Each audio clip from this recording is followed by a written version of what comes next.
What's up, bitches? I'm just kidding. How you doing?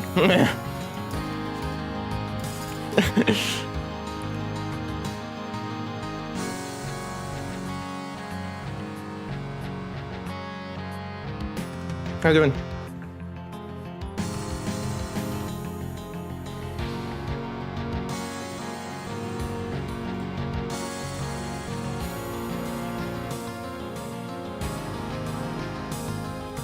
How y'all doing? It's been a little while since I've streamed. I think it's been, what, almost 3 weeks now? Oh, wait, the last stream I did was on the 20th of December, so I think it's been like... Yeah, no, it's been like 3 weeks. It's been 3 weeks on that stream. Well, I've been sick also for 3 weeks now. Which fucking sucks. But I still managed to do some videos in the meantime. Because I don't care about my well-being. I just don't care. Even though I should keep my voice down and sorry. And just, you know, keep things calm. I can't do that. I can't do that because I hate standing around doing nothing. Despite the fact I did nothing for like 6 months last year. But that's that's not important. Whoa. So yeah, so this setup is kind of shit. The setup is kind of shit because usually this is the table I keep like all my shit on, like my water bottle, my stream deck, and literally everything else. But if I wanted to do this, which it was just an idea that was suggested because I mean, PewDiePie built a Gundam Live, so fucking ad, you kidding me? I swear to God. So since PewDiePie built a Gundam Live, why not build a Lego Live? So this setup is very much shit. Mostly for the camera because it can't stay in one position too much. But the position that it is especially is just very suck. You heard me, it is very suck. And I keep telling myself, like, why am I doing this? Why am I doing this? No one's gonna care. I've got like 87 subs. No one's gonna care for this. But why do I do it? Because I don't care. Because I don't care. And as we all know, as YouTuber, it is very important to not give a damn.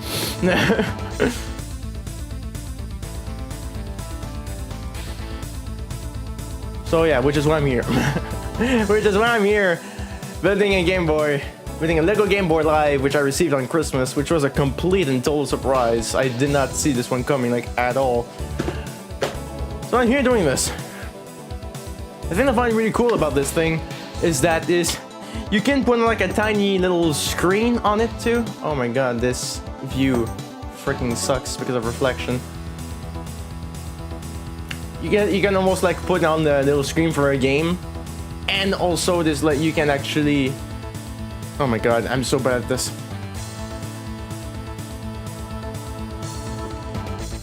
This camera angle freaking sucks. There we go. You can even put on like the little games inside, which I think is very cool. So yeah.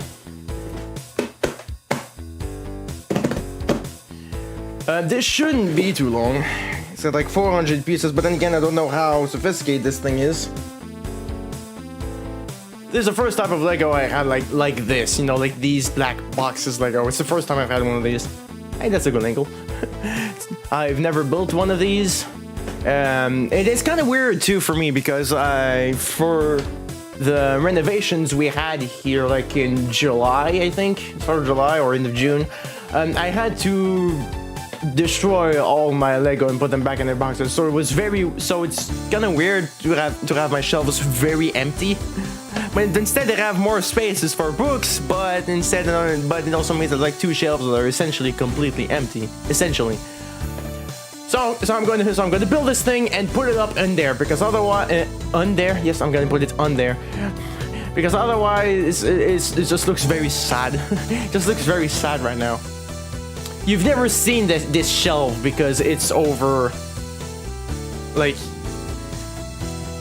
because it's not behind me. It's not behind me, it's the other way.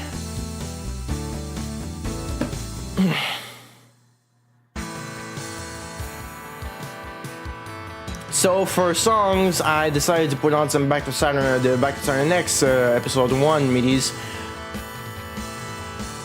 Yeah, the camera focus always struggles for stuff like this. Just even when I do just me videos, which I do very rarely, it always struggle. The camera would always struggle because things are constantly moving and I'm not quite sure what to focus on. So yeah, this angle is pretty bad. And also because I don't know how to deal with this. And also in the meantime, you guys can literally ask me anything, like literally freaking anything. Ask me to do impressions, ask me personal questions, ask me opinions on certain things, whatever it is. Ask me my opinion on last year and or literally just whatever, okay? Because I'm not gonna be thinking too much here. Because I'm building a freaking Lego. It doesn't take too much brain power to build a freaking Lego. Unless the instructions are really badly written, which is a thing. Like I've seen like some really bad Lego instructions. One is literally like you need to put a two stud piece on a 3 stud space. Think about that for like a second, just even a second. It's like what? Another one that was really insane. You need to actually like put a brick between 2 studs and twist it to break it, so that then you can place it for another thing. Like what? It's literally written like that in the instructions. It's freaking weird. Like yeah, so some instructions are really weird. So yeah, gonna be doing this. 421. Oh, we were so close. 421 pieces. Focus, damn camera. You suck. You suck. Anyway, let's open this thing. Let me just show my face a bit. Hi.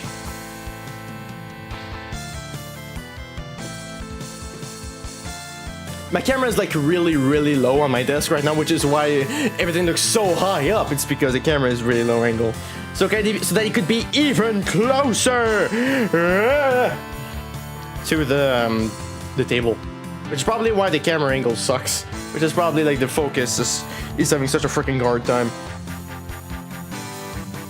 Okay. Let's open this thing.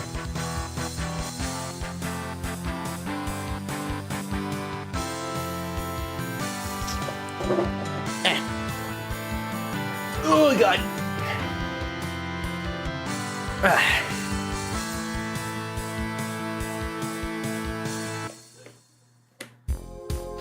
Oops.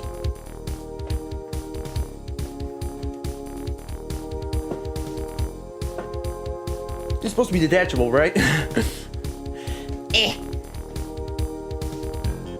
Oh wait, or is it the other way around? Or is it like those that you just open back up to put it in, so then you can close the box? I can slightly feel the edge. It is, well, cooperate.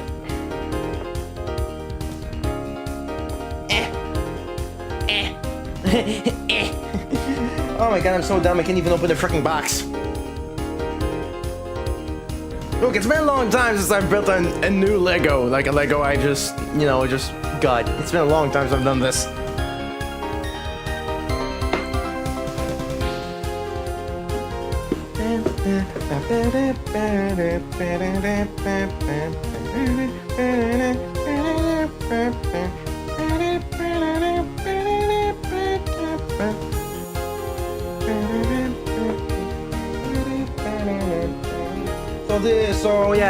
So I apologize in advance if this ends up sucking really badly because camera angle is just so bad. My setup is really bad right now. My setup is all kerfuckled right now. Usually it's because this is where I keep all my shit, and all my shit is all over the place.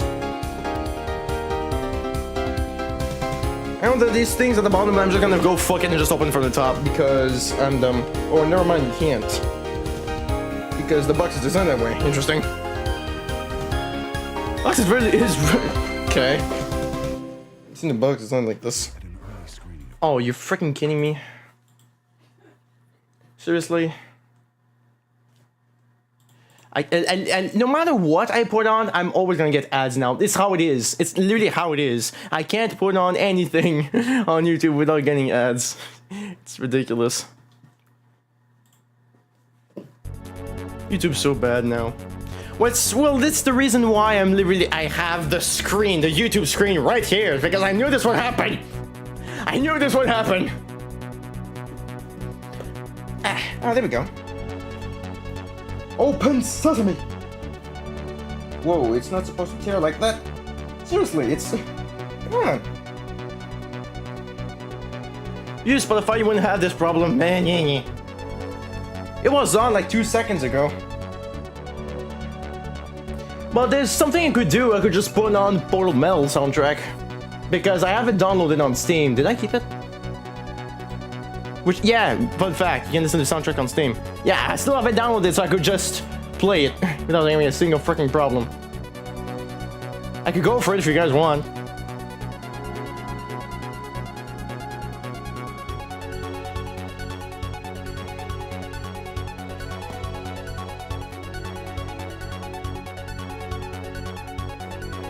Just say the word, and no, the word is not bird.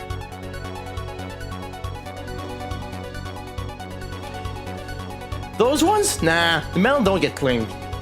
The metal don't get claimed. It's been a long time since I used the metal songs, but they don't get claimed.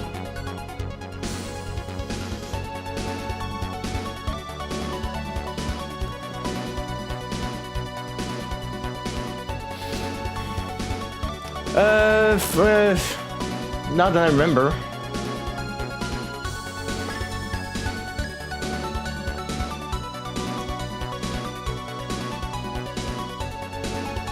Now that I remember, I don't think they would get claimed. I think the only time I remember, like one time, I just put it on when I just went to go eat, and an ad played. The ad got claimed, but the rest didn't. Go figure.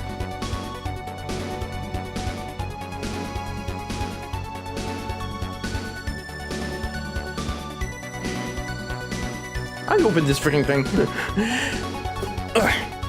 Okay, that's not what I expected, but okay.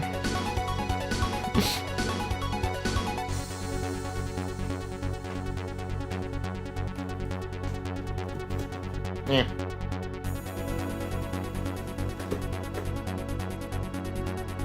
Bruh. Okay. Skills. Skills. Take that, depression! Ah, man, I didn't even hear it. Losing something when I don't hear it. Hang on, that's... Didn't change. Wait. Okay, there we go. Okay. Everything's alright. It should be, anyway.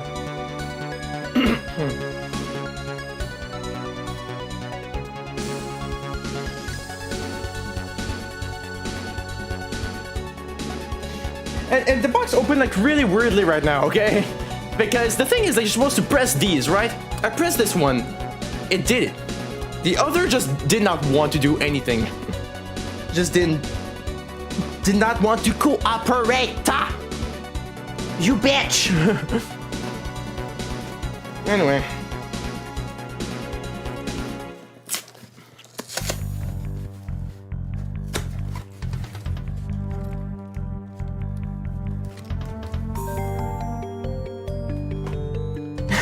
Nice.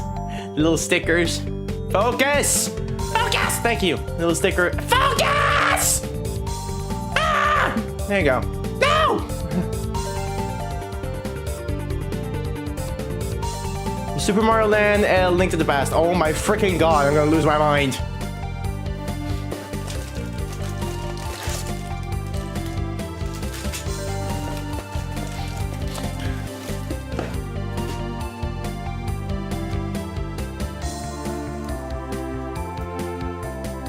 Nice.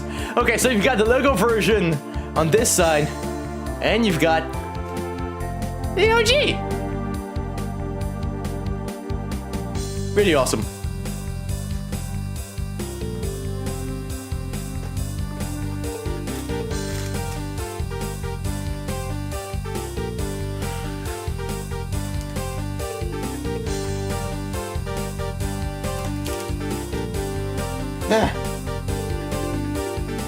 Thank you for selecting the Lego Game Boy. Awesome. Insert to continue. This authentic Lego Game Boy has been constructed using the finest materials to appeal to you, the discerning retro gamer. For the full 1989 experience, insert the game pack cartridge and realistic lenticular screen and ignore repeated calls to come downstairs for dinner.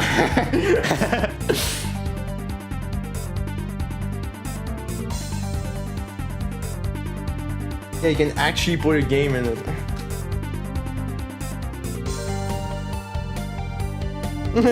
Basic set includes 421 pieces, 2 game pack cartridges, 3 lenticular screens, 0 batteries. Don't need them. Literally written. Don't need them. Don't need them. Nah, don't even need them. The Game Boy handheld history. Upon its launch in Japan in 1989, the original Game Boy was considered a revolution in video gaming. The powerful portable console allowed video game fans to enjoy their favorite games on the go, with a battery life that lasted up to a whole day. Our designers, very much fans themselves, have lovingly created this iconic force that you can own an authentic piece of handheld history, batteries not included. Wait, hang on. Yeah. Yeah.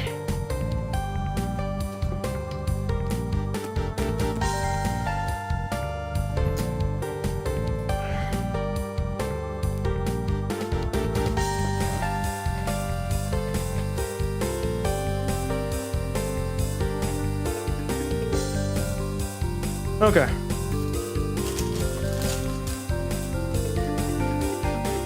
Discover an icon. Whoa. That's cool. Hey, the inside is green. Hey, the inside is green. Like circuit boards. That's awesome. It's what's inside that counts. Sure, the iconic casing might be the star of the show, but we showed just as much love to the interior of both the Lego Game Boy and Game Pack, obsessing over detail and color for that authentic feel. I love watching people use the power switch. When they feel that snap, it always takes them back to that Game Boy realm. Nice.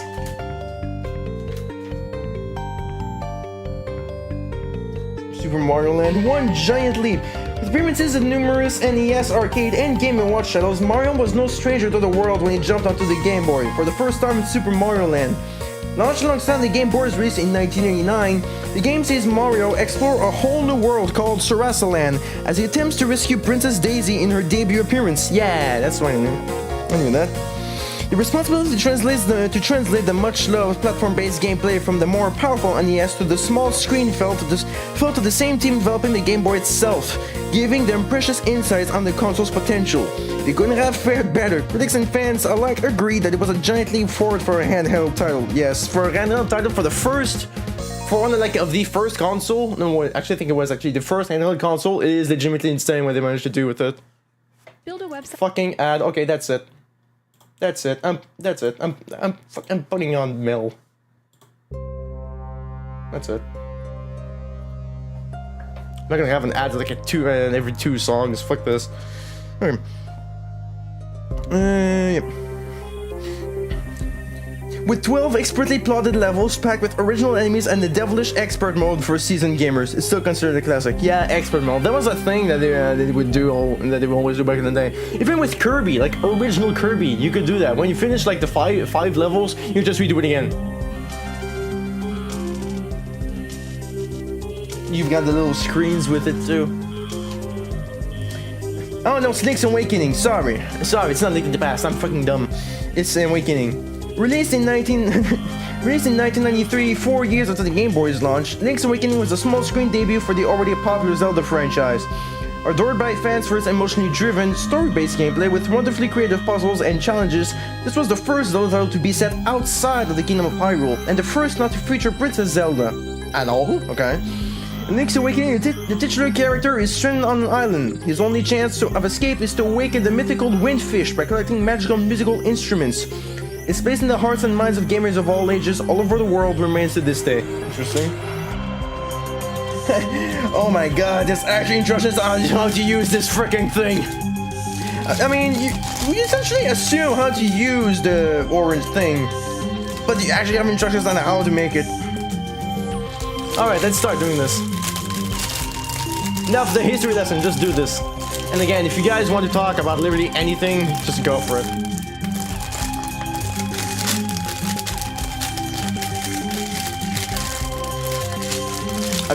I'm pretty easy to talk to. Just talk to me first, because I'm not gonna be the first one to talk to you.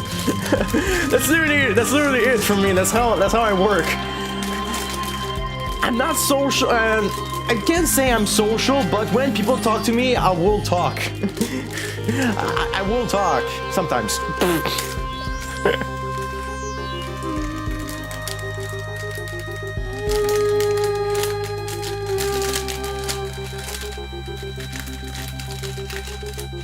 Alright. No! That's gonna happen a lot. But these just fell! I mean, yes, it fell in the worst place it possibly could. Hey, wait. No, not unshuffle. What the fuck are you doing? When I say I'm an introvert or extrovert, I think I'm a little bit in the middle. I think I'm more so in the middle, which is a thing, because the thing is, like, I'm never gonna be the first one to start a conversation, most of the time, when I meet new people. But when I start yapping, I'll yap. Freaking kidding me? I need a flashlight! I need a flashlight! I'll go get a flashlight, because I have a feeling it fell right under my desk. I'll be right back.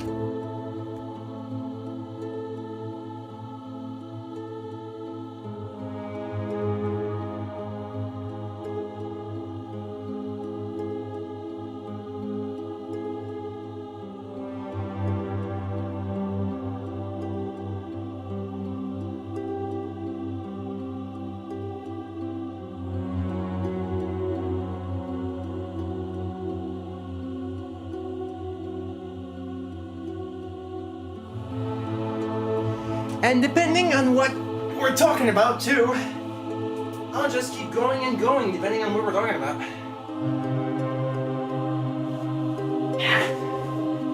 The joy of Legos, everybody. Look at that one stud that fell somewhere. Now I'm never gonna go find it. But the yapping, that's my ADHD. Probably.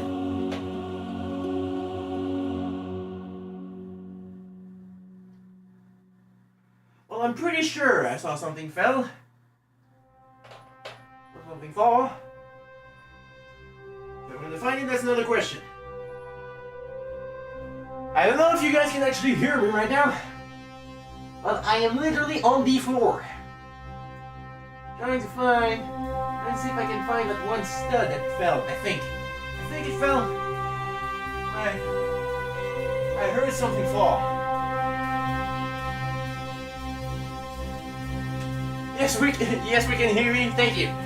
And how am I still seeing it? How am I still managing to see the chat? Because I keep looking at the same time. That's my ADHD working overtime. Actually, it's just very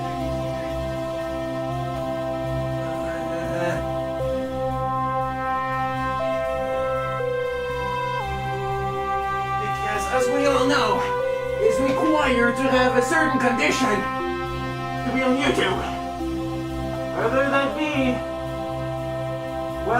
be like ADHD, autism, Tourette's,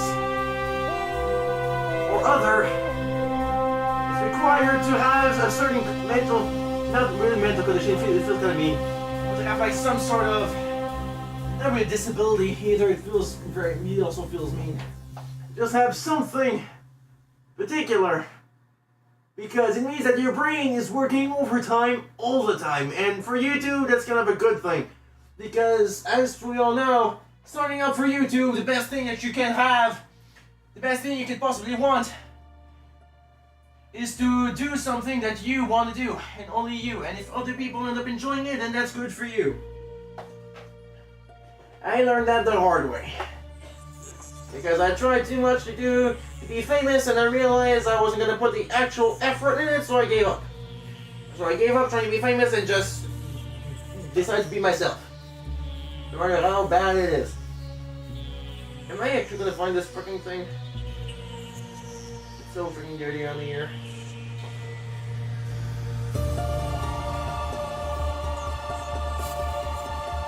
I'll check back later. I'll check back later. Okay.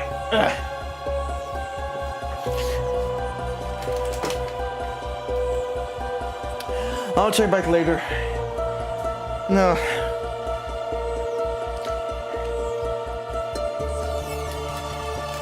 I'm gonna empty the bag. Oh.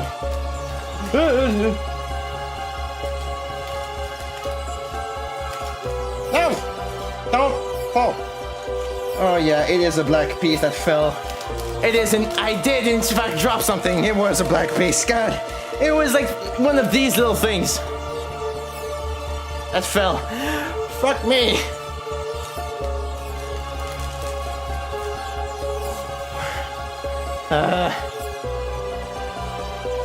Alright. I'll be back in 10 minutes. I'll be back in 10 minutes trying to find this fucking thing in this horrible ass setup. Okay.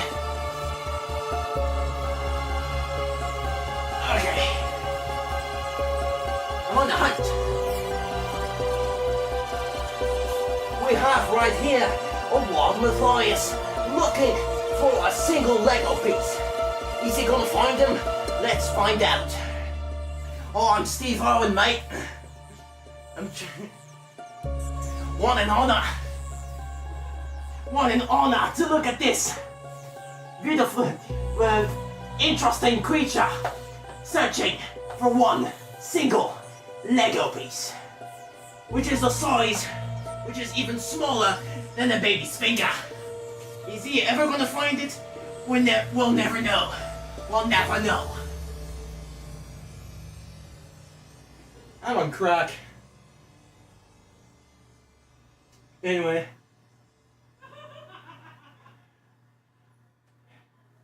Crack, ADHD, what's the difference? There's already much of a difference.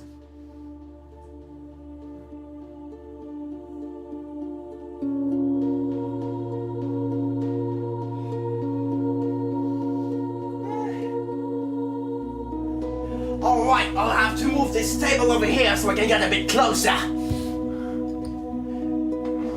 Let's hope I don't lose literally fucking everything. Let's venture out. Ow. Ow.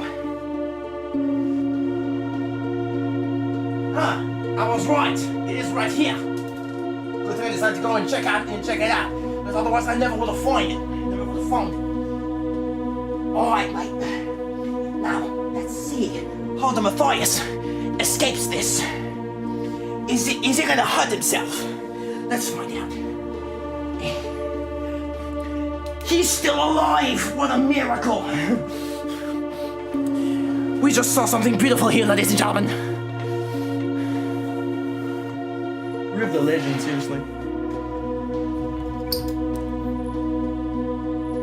The only reason why I did like this whole thing is because I kept seeing clips of him. He was just such a positive guy. He said like all the money in the world he would get just to buy more land, for more animals. It was awesome. Like he didn't care about having a fancy car. He could. What's the point in that? What's the point in having a big old fancy car? A 5-story mansion? There's no point in that. There's no point in that. It's not gonna do anything. It's not gonna do anything, relatively speaking. And yes, his death is very ironic, but got a great heart. And honestly, that matters more than me. And honestly, that's what matters. As long as you have a great heart.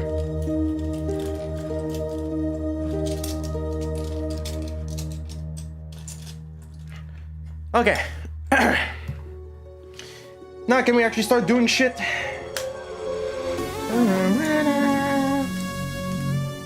Fitting. Okay.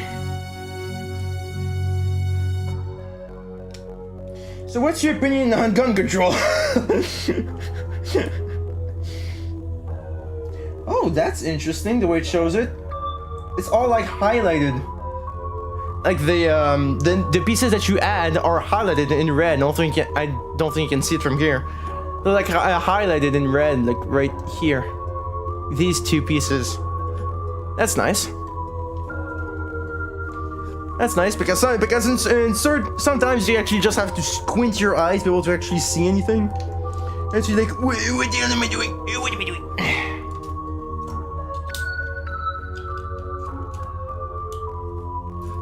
It's been 32 minutes, barely did anything.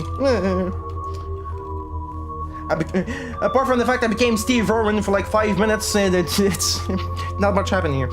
And also the fact I couldn't open the freaking box because skills. Or lack thereof.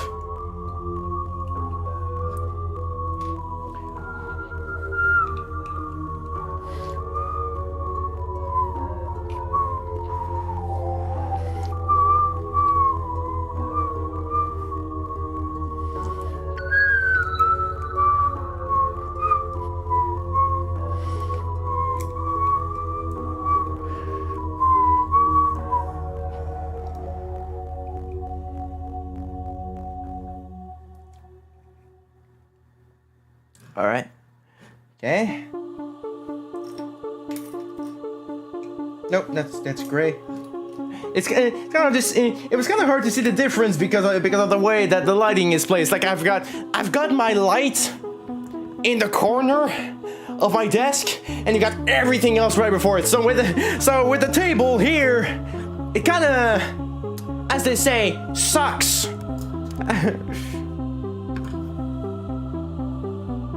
Whatever. Because I'm building a cartridge here.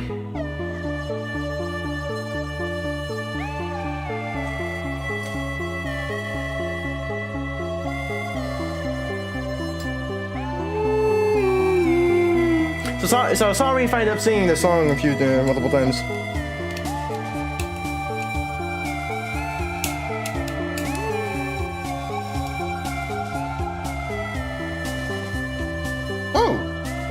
Okay. Oh wait, I don't have that. Oh, it's... Oh, is it like another thing in the box?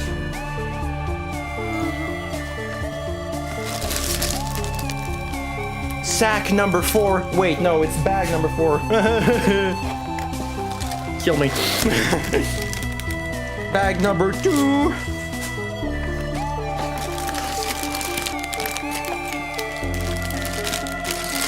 Number 3. Number 5.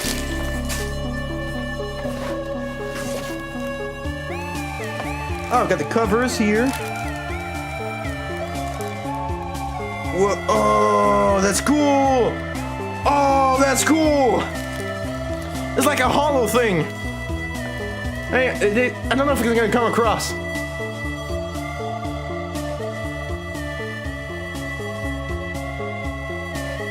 You can barely see it. Check it out. I'm trying to find a better way for this. The Nintendo thing is like moving up and down.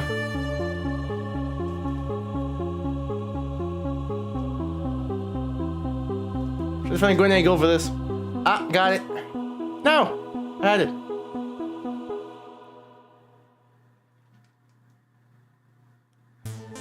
That's cool. Oh, that's cool. Okay. Wait, where is it?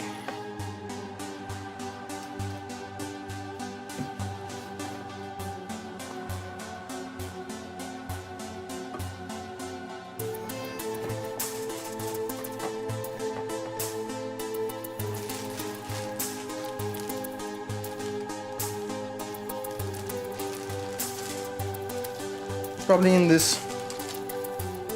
It's probably like one of these because there's quite a few one behind another. Hang on.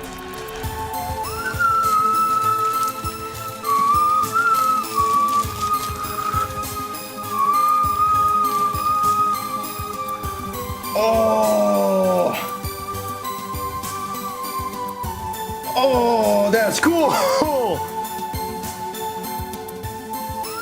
Stupid reflection. You can see the birds flying out in the distance.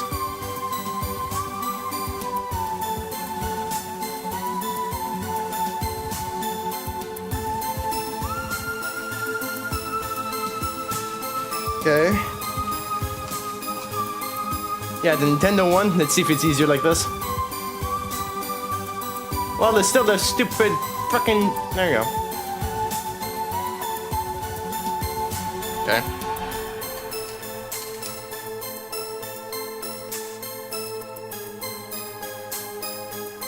There's the Mario one.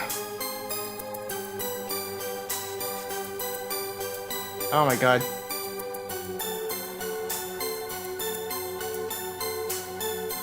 This sucks. Sorry, no, the light. It's my worst enemy right now.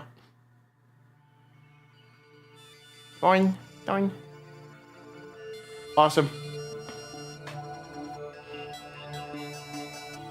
Okay, so you put in one. Oh, you can have both. Wait. Okay.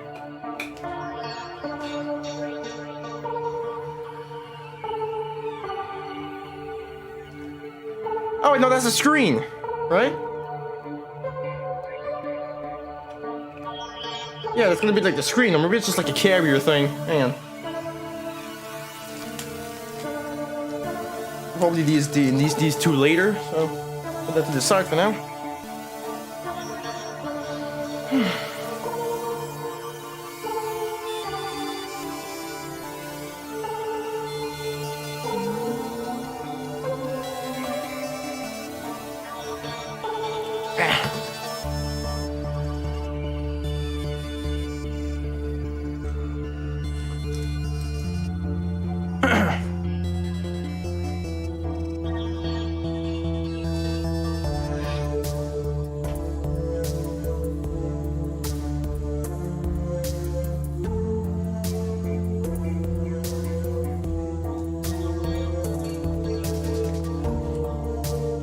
These instructions are like very, very clear in the way that they're made.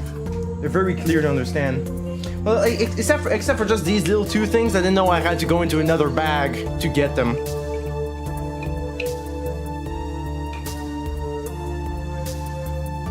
Well, even though that bag like barely has anything in it, it's still another thing I just didn't know.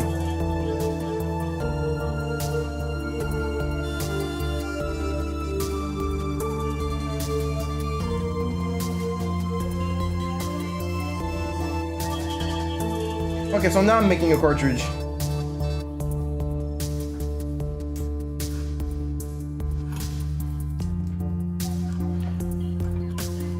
Yeah, I was all thinking of opening my window too. It's getting already very warm. And just when I woke up, it was like 23 degrees. Yeah, it's 24 degrees now.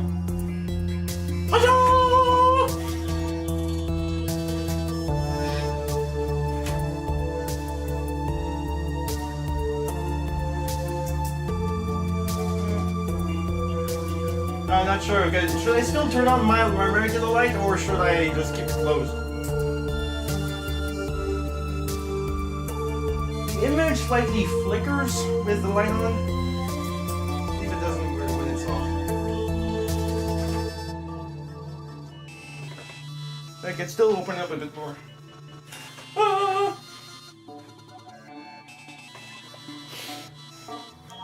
Yeah, that's good enough. Probably not gonna be nearly as annoying. Let's see if I can show the things properly now. Lovely.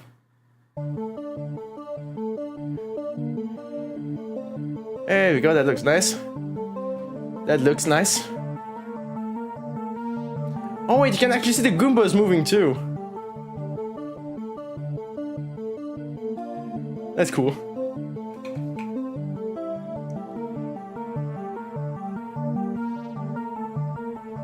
There we go.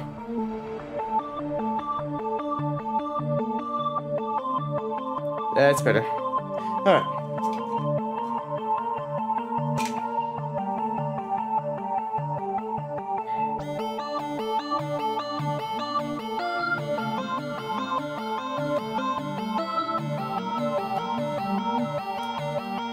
Oh,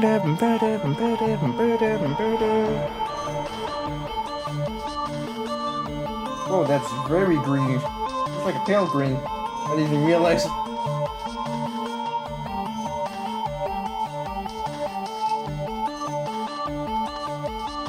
Remember the times when I just used to do this? Like just make Legos in the afternoon. Well, like my window's open, it's like 30 degrees. It's like my window's open, it's like 20 degrees outside, 30 degrees inside my room until I decided to swap the fan around. And now it's only like 25, 24 degrees. That actually happened, by the way, at some point. It was ridiculous.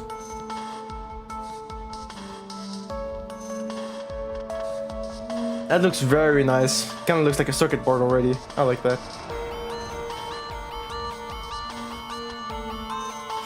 Oh no, stickers, my worst enemy. Not that I hate stickers, it's just I suck placing them.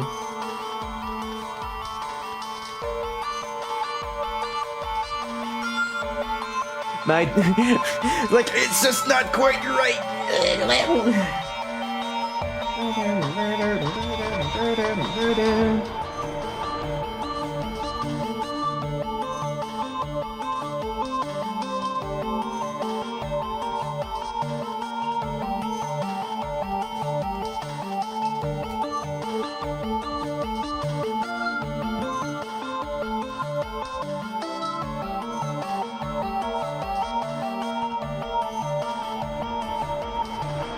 Oh man, slightly off. Oh no! No! No! Anyway. It's like, it's very slightly off. Very slightly. Just enough for me to just go...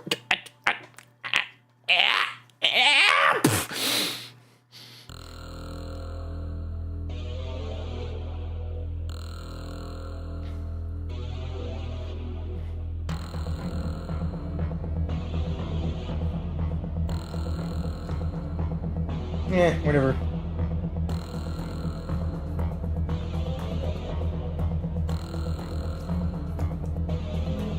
It's not that bad, honestly. I've placed worst. I've placed worst? Yep, I've placed worst. I've placed worst resistors. Worst is the shear.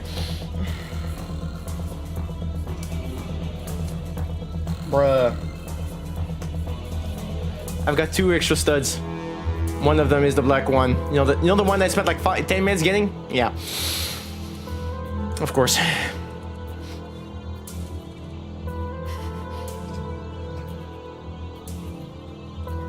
Oh, okay, so now you chunk it.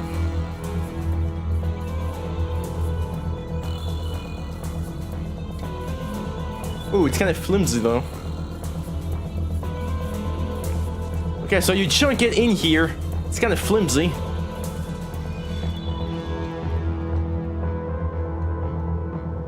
Like, you can just wiggle, I can almost wiggle it. Whoa, okay. It's very, very flimsy. Interesting way to do that. Maybe I placed it wrong.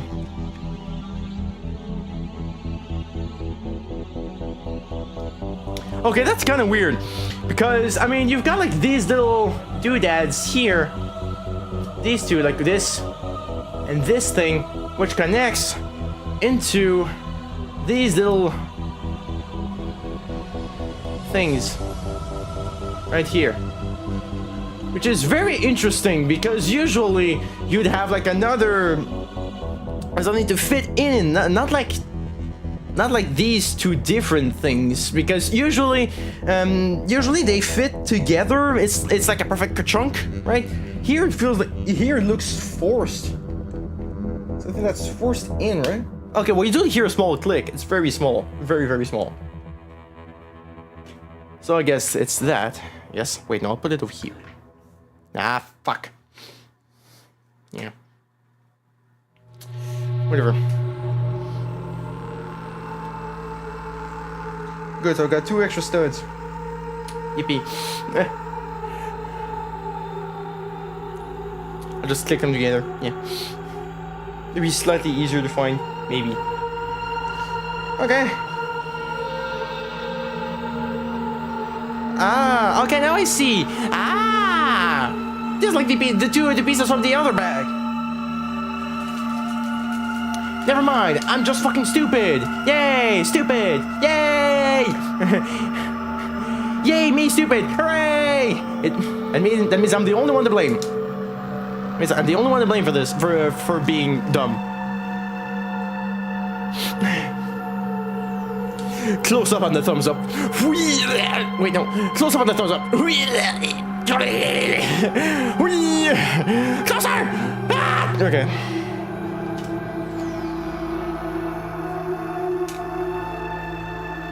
Yeah, I'll just keep these two on the side, I guess. Kind of like a Nintendo screen, too. Okay. Bag number 2!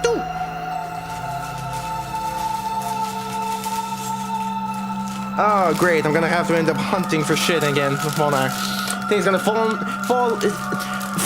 is gonna on the floor.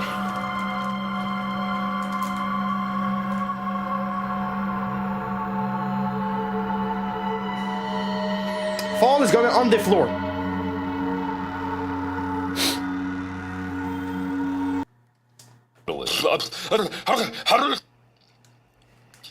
Lixian, could you reboot me real quick? Thank you. Anyway. Whoa.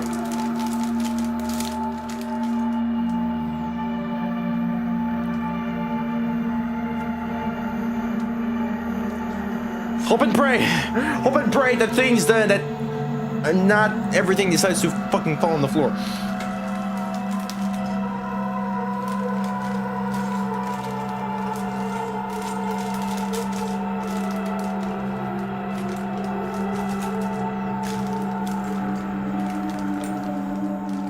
Okay, so we got an extra bag. That one's gonna be the pain.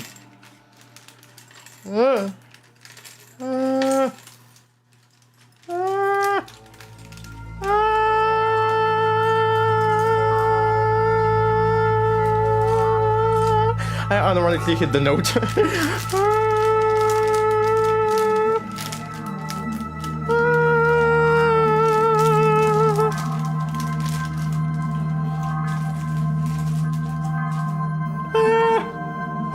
Okay. Nothing happened, by the way. I'm just making sounds. I was thinking.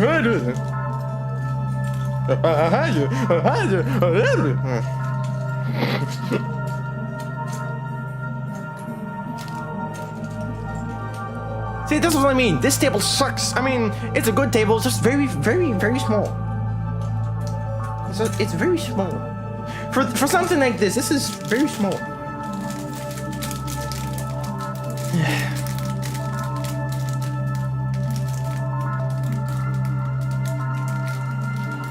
Can I open it?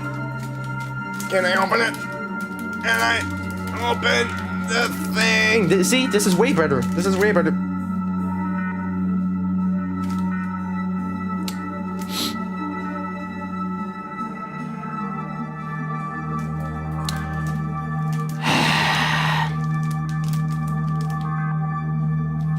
I hate when that happens. This always happens. With these types of bags, like the small ones, I always end up like tearing one half of it. So now I have to go for the other side and hope that it doesn't do the same thing.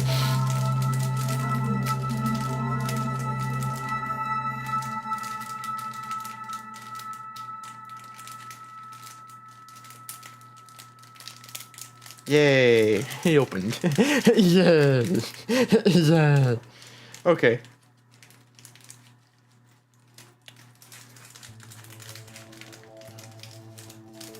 Okay.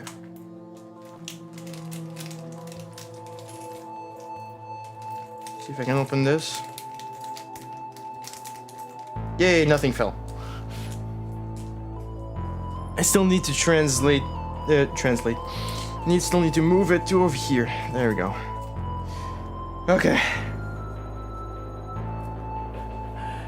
Crisis averted! I never thought that opening bags of Legos would be so freaking stressful.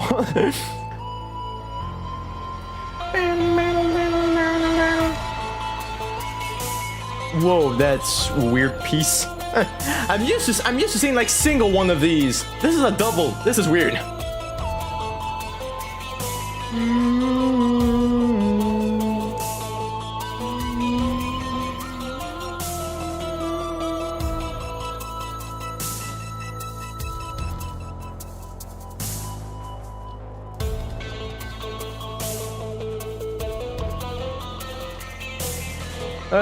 And to answer the question that you asked like 30 minutes ago about the introvert and extrovert thing, something I noticed as well is that when it's for certain things like for like most like mental health stuff, I have no problem talking because I mean I know I have to because it's not gonna do much for me. It's not gonna help if I hide certain things. If I don't say everything, it's not gonna help me much. So what's the point in not saying it, right? In not saying the things, not talking and not saying certain things, because that's what you're supposed to do. You're supposed to talk, you're supposed to say everything. You're supposed to be unfiltered, you're supposed to be honest. So there's no point in hiding it. So in that way, I'm an extrovert mostly for what is necessary. But I'm never gonna be the first one to start a conversation. Well, very rarely, usually. When I think it's kind of awkward, like here, I thought it was really awkward, like awkward silence type thing. That's when I also start to yap. It's because like I just think it's weird and awkward. I know for streams you don't need to talk all the time, but I'm always so used to hearing streams that have like so much noise going around. Like notifications, just notifications, donations. I'm just so used to hearing noise, so when I don't, it feels weird. Probably why I hate silence, like pure silence, where it almost feels like your ears are ringing. I hate that silence. Your ears are ringing because it's so quiet. I freaking hate that.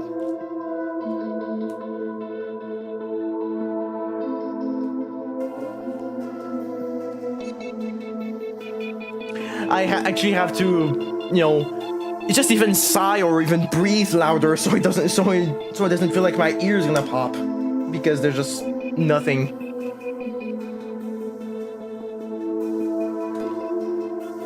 That's probably just an ADHD thing,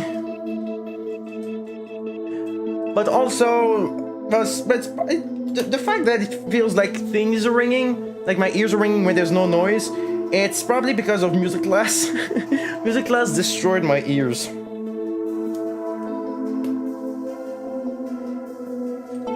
Like absolutely obliterated them completely. And the fact my little sister's a squealer probably doesn't help either.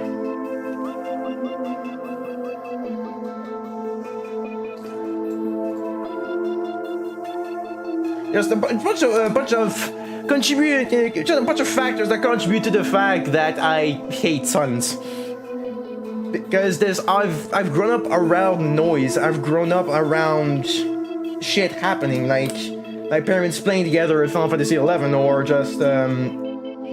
or just having like a show running in the background, like Big Bang Theory or Castle, or something like that, or that 70s show. You know, just stuff always running in the background. So when there's nothing, my ears hate it.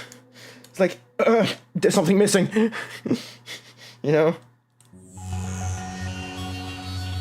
Like, it's wrong. You know what I'm saying? You know what I'm saying? Again, it's probably the fact that the ADHD factor probably doesn't help. Sounds like a name of a sounds like a name of a really bad song. The ADHD factor. Like of a chronically online song. The ADHD factor. Sounds like the name of a YouTuber song.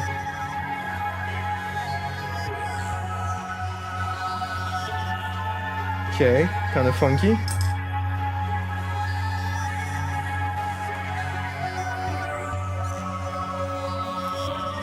Okay, so I'm pretty sure I'm making the Game Boy now at this point. Oh yeah, oh, I'm making the back. Oh, it's the back I'm making. Oh, okay. Do I still have it? I think I still have like that I say useless because it's like it doesn't probably wouldn't work anymore. But I think I still have it.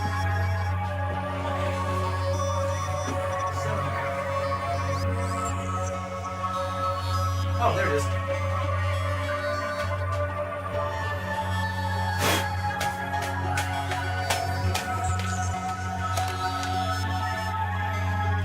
There it is.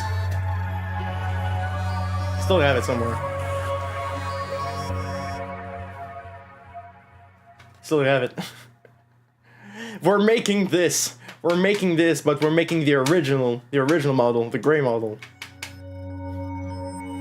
Still, pretty cool.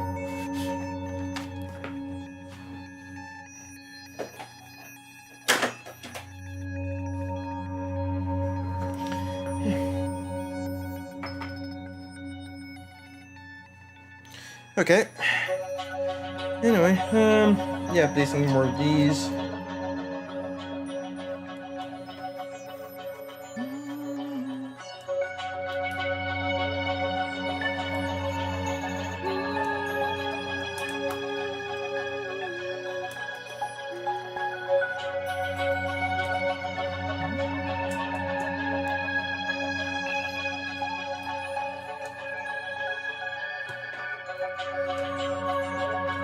Makes sense, then we end up placing them in the middle, but they're gonna be a bit flimsy.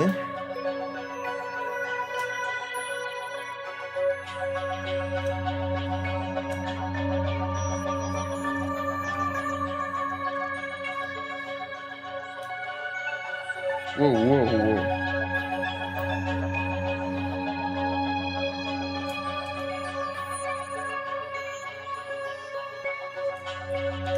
Like, I don't mind having just a little bit of noise, like, very quiet noise, that's still okay, but when it's absolute silence, can't stand it. Like, pure silence, there's nothing, there's no motor running, there, like, the refrigerator, you don't even hear it. Like, no fan, no wind outside, no car going outside. Because even if your windows are closed, you can still kind of hear it in the background. It's very slight, you can still hear it. But when there's, like, absolutely nothing, that I can't stand.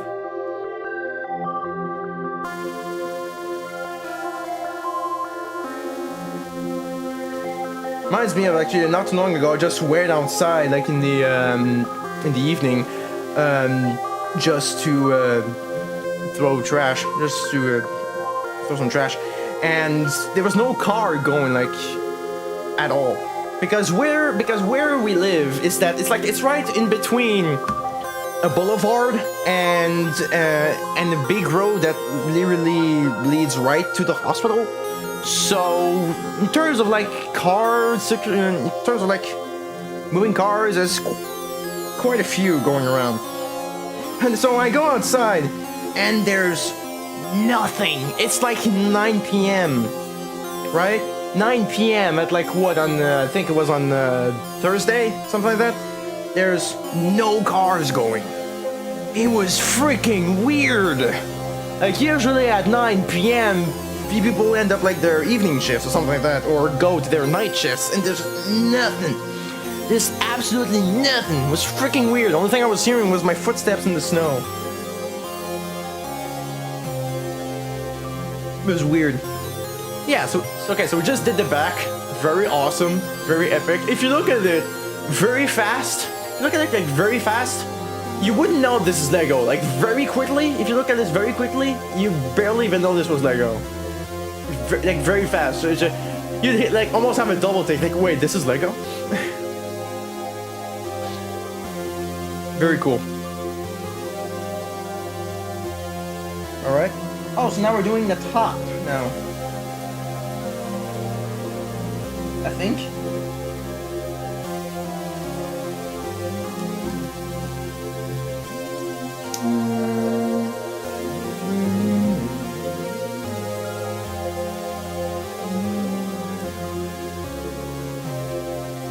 God, this soundtrack is awesome.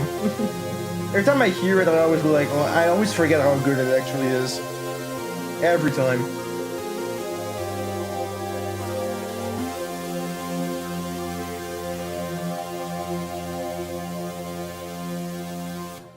And the fact too that there's like full-on different versions for like when you're in the funnel for to me it's just really cool. Like this wasn't necessary. It's just a little cool touch, you know?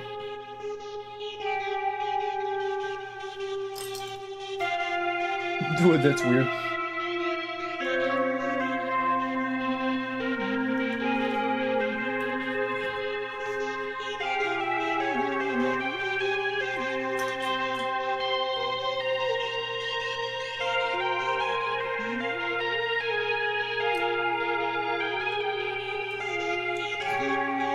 Oh, don't drop it. Dropped it. Got it. Dropped it.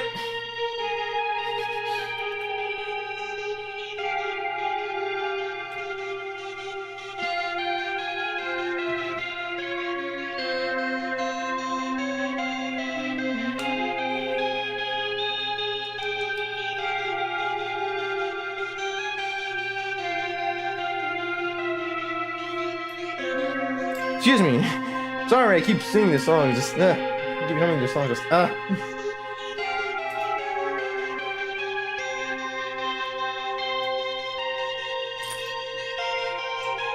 You know, that kind of thing you just go like, oh, like, oh, you know, it's oh.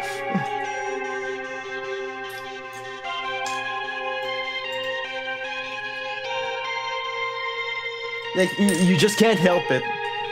That's me in a nutshell. I just can't help it. So many things that I do. Why? I can't help it. I just do. Even though sometimes it gets me in trouble. You know, just decided she wanted to play Super Mario 3D World. Bruh, what the fuck? Is it still in? Is it still in the Wii U? You probably need to charge the gamepad first. Okay, so yeah, the controller and the the gamepad was out, but is like the extra controller on, like the other thing.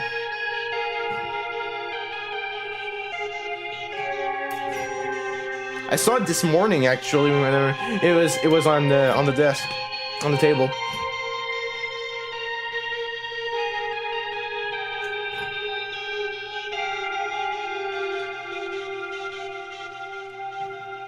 Yeah, but you need the damn pad to start the freaking game, bruh. Yeah, that's where the Wii U sucks. So many people would say the Wii U freaking sucks, and I never understood why. Now I know. Now I know.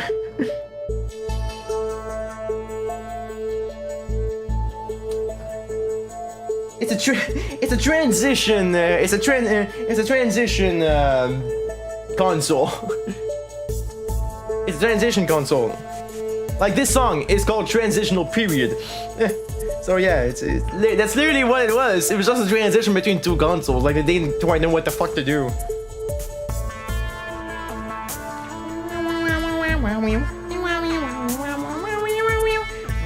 Oh no, it's not the side.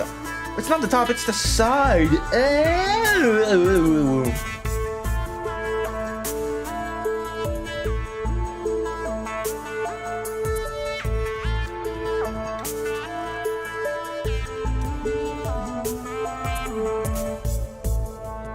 Oh. Oh. Okay.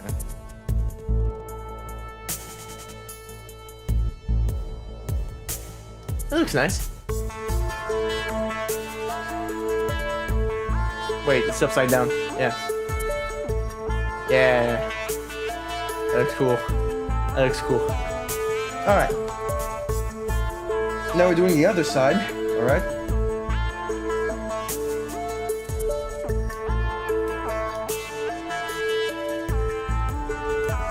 When you move out, you need to get an apartment with a gaming room with an actual desk, like a full-on desk, like an actual desk, and actually have some space.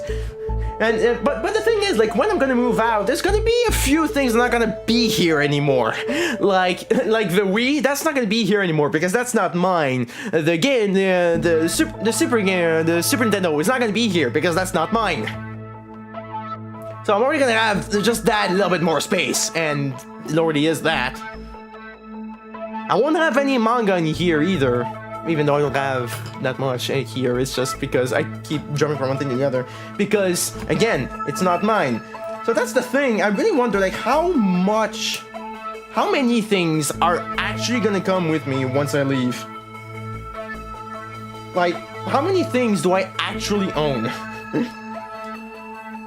Because the thing is, like, there's stuff I'll have to get because I just like it too much. Like, there's certain movies I'll have to buy just because I like them too much. Like, I'll have to buy the Bayformer movies because I watch them like at least twice a year, at least. At least. I'll need to buy the Star Trek J.J. Abrams movies because I watch them all the time. Because they're fantastic movies. I don't care what anyone says. Even though they're more action oriented, I don't freaking care. I don't freaking care. They're great. I have respect for the old school. Because I did see the old school movies. I think they're great. They're great. I have respect. But the J.J. Abrams are more of my generation. Even though I don't like most of the stuff of my generation, there are still a few things that I can quite enjoy.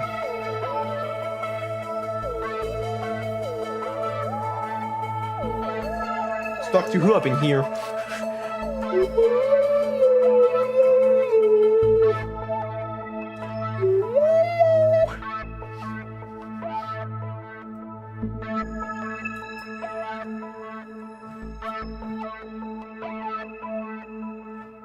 Because it's also general console, I only have one. In terms of actual console that I own, well, it's technically two. There's the 3DS, which is holding on to dear life, which it's still going. No matter how old I get, I can't have something in my hands without dropping it. I swear to God. No matter how old I get. Butterfingers. I have Butterfingers.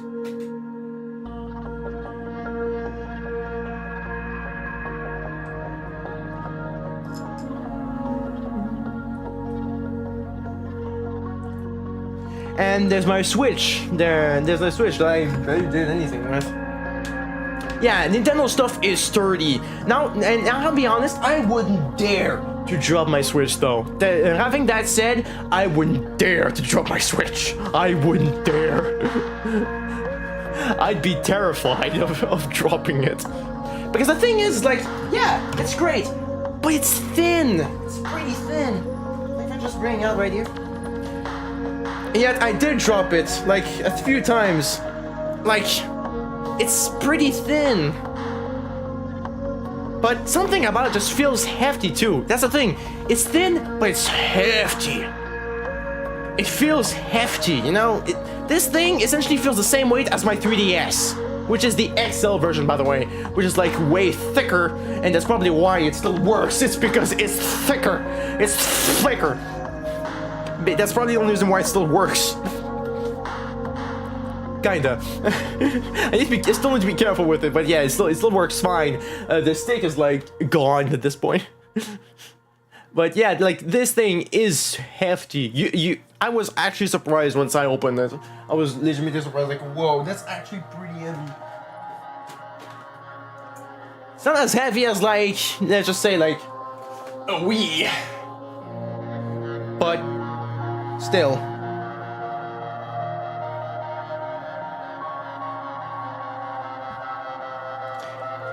But yeah, Nintendo stuff is pretty sturdy. There's that Nintendo. They know how to make their things tough. Like, how many times have the batteries leaked in the Wiimote? How many times the batteries leak in that thing and it still fucking work?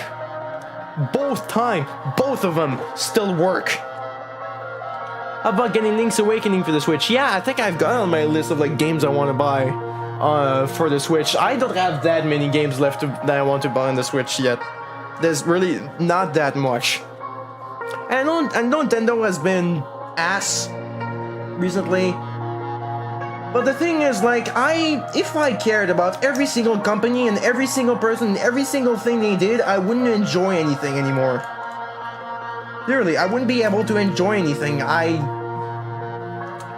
literally, I just wouldn't like anything.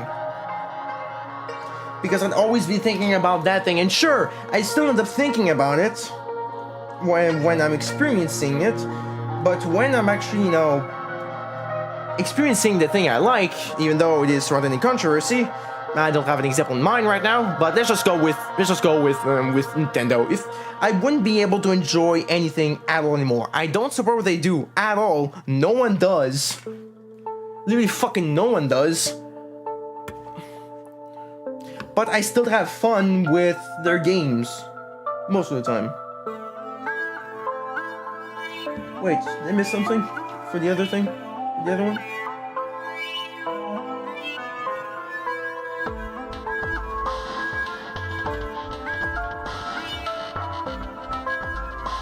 There's like a hole here.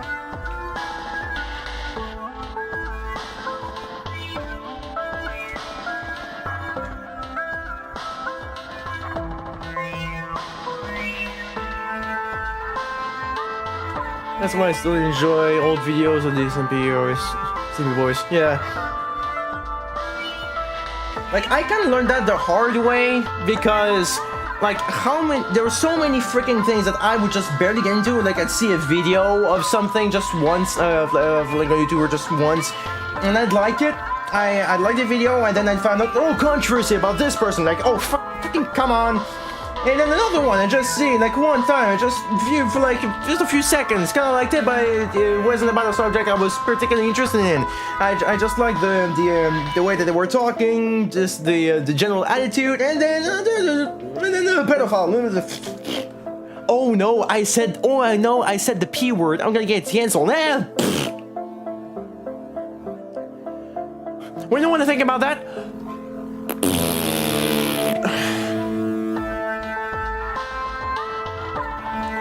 The world is harsh. The world is a harsh and dumb place. You should.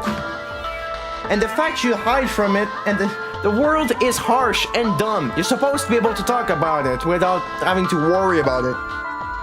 Yes, you can still be scared about what could happen, but the fact that you can't talk about death or, you know, controversies, despite the fact that everyone doesn't anyway, but they always censor out everything else and replace it with like a stupid word. Like a PDF file or on a live. It's just the fact that they're censoring it, it's as if like they fear it. But when it's for like channels that, like, you know, that are monetized, I get it why they do it, because they have to, because sometimes the fact that sometimes they can lose their money is enough to make them have to do things differently. To say things differently because they can't risk it. Or they didn't want to deny it even exists. Yeah, that's what I find stupid. Like, hey, look, people die all the time. There's wars all over the world. The fact that you can't even mention death itself, or you know, depression followed by, you know, suicide sometimes. Oh no, I said it. Look, I had depression. Look, it wasn't a clinical depression, but, you know, I went there, and I'm not afraid to talk about it because, I mean, you got to. What is it gonna do if you don't say anything? It's not gonna do anything if you say literally nothing. That's why there's help for that, because you gotta talk about it. It's not gonna do anything if you just stay there and wait for things to change. I learned that the hard way. I thought things would change, like, after 6 months last year. I did fucking nothing. I thought that I would suddenly change out of the blue. That's not how that works. That's not how that works. If the world can't change, you at least can try to change yourself. I found that the hard way. A bit too late in my mind. But at least I still realize it, because there's some people today that still haven't realized it. Same thing when they stopped working for 6 months. Yeah, that's essentially what I did. I quit my job for 6 months and did nothing. And when I tried to go back to do something, when I tried to go for the program, which I actually liked, realized that I hadn't changed. at all. And that's when I decided that, okay, no, you know what? Enough is enough. Enough is enough. I'm done wasting time. I'm done wasting time. Because I saw that there is still some people that still are the same. Some people just will never try to change.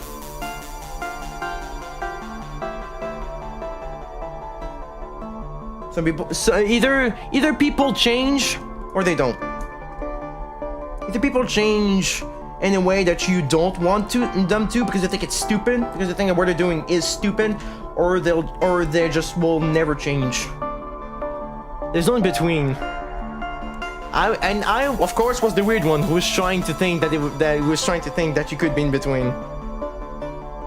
Who wanted, like, sometimes I didn't want people to change, but I wanted them to change for the better.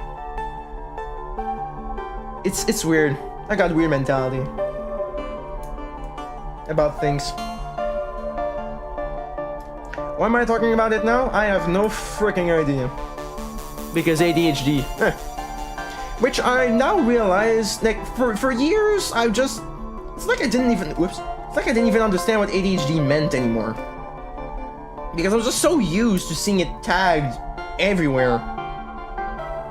So when I was told that having troubles with my emotions descends from ADHD, I'm like, wait, really? I legitimately just went, wait, really? I didn't even know what ADHD meant anymore. Because it's like just letters you hear literally freaking everywhere. It doesn't mean anything anymore. Okay, that person that has trouble focusing, ADHD.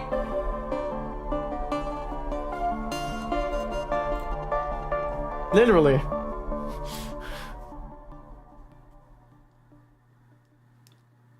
It's just ADHD doesn't mean anything anymore.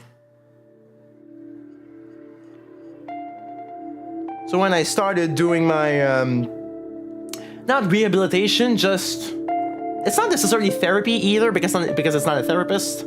It's, I don't know how to describe it, but,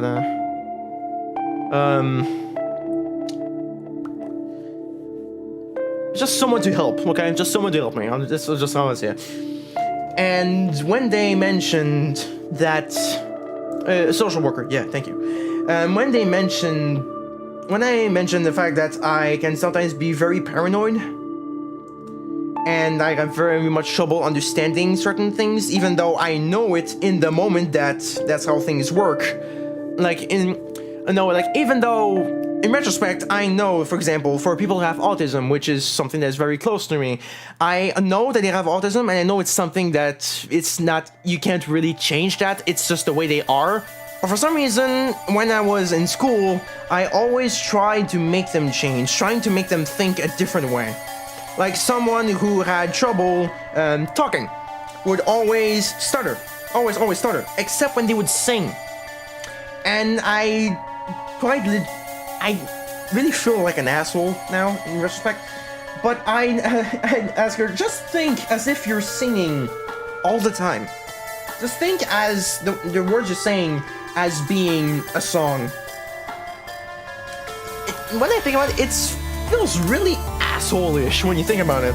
But I think I didn't understand it. I still didn't quite understand it. And even the part of me that still quite doesn't, because it's such a diverse thing.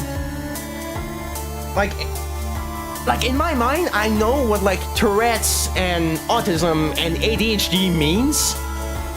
But the full-on details of what that entails are way more specific and explain way more things that I was never aware of. Like when he told me I had ADHD, it was just like, okay, and? what the fuck does that mean? You know? Yeah, because that means you'll need some meds to help with concentration. Okay, sure. I took them for many years. And then I stopped taking them because I started getting just straight up paranoid and having panic attacks. That's when I stopped. And then I switched to another medication, which has been going pretty well so far. So far. Emphasis on so far. And, you know, just again, my little sister has autism. And even in the moment, I know she does. Every time I'm dealing with her, it's like I keep forgetting And that's my biggest problem. That's my biggest problem for life, period. In the moment, I know what I'm supposed to do. And when I'm thinking immediately before, I know what I'm supposed to do and not supposed to do. And the second after, I know I'm not supposed to do it, but it just takes the moment. Just the moment where I don't think about it, that becomes the problem. And that is the problem. It's the 1 second I don't think about it. I can't have that second anymore. I need to think about it all the time. And with someone who his brain runs like 1,000 miles an hour, it's really, really hard and really frustrating. It's really frustrating when you know the second before you're not supposed to do it, but there's 1 second where you cave in and it gets you in trouble. In the second immediately after, you know you just fucked up, but you can't go back because there was the 1 second when you didn't think, and that's what made me snap. That's what made me realize that I can't deal with this anymore. Impulse, yeah, it's just that 1 second. The 1 millisecond, it's just that 1 millisecond has got me into so much trouble my whole life at this point. I don't even know where would I be if it wasn't for that 1 millisecond where nothing else happens. It's just I do something really dumb that could actually get me in trouble, you know. It's that 1 second that always gets me in trouble, and it's that 1 second that drives me nuts. So for a while, I would hate the fact that I'd always be that way, but the fact it can also be linked with my ADHD. I mean, I know I had like ADHD with impulsiveness, but the fact, yeah, it actually did get me in trouble. Yeah, and it could have been way worse. Could have been way worse too. Relatively speaking, I got really freaking lucky. Relatively speaking. And that's when I realized that I can't risk this anymore. I can't take chances anymore. I've been given chances my whole life and never realized it. I was given so many, you know, yeah, just chances to just get away with it. So many freaking times, and I never knew it. But now I know. I've gotten away with shit I probably shouldn't have. While growing up, in school in particular. Even though at the moment I'm happy about it, but now there's like a part of me that feels like I should, you know, pay for certain things. Pay for stupid shit I did. And this isn't an apology video where I confess like, oh, I suddenly confess about something horrible. It's just you know, just human problems at this point, right? It's just I've got anger issues, that's all it is. I've got anger issues, it's gotten me in trouble a few times. Actually, way more than a few, and now I've decided that it was enough. That's all it is. I hope I just didn't screw myself by saying all this.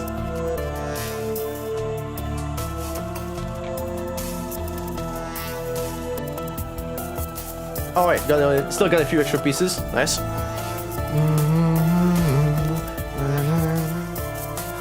I didn't mean for this to suddenly turn into a TED talk, but it just kept going.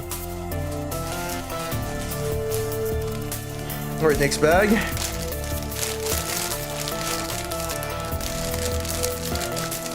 But yeah, that's when I decided enough was enough. You know, that 1 second just gets me in so much trouble. So either I'll have to know how to better control it, or how to live with it. I don't want to have to live with that problem, you know, with that 1 millisecond, which could potentially screw my life over. Depending on how bad it gets, you know, depending on where it is, depending on what it is, depending on who it is, it could potentially, like, literally screw my entire life over, and I don't want that to happen. I don't. Which is why I'm trying to do shit about it now.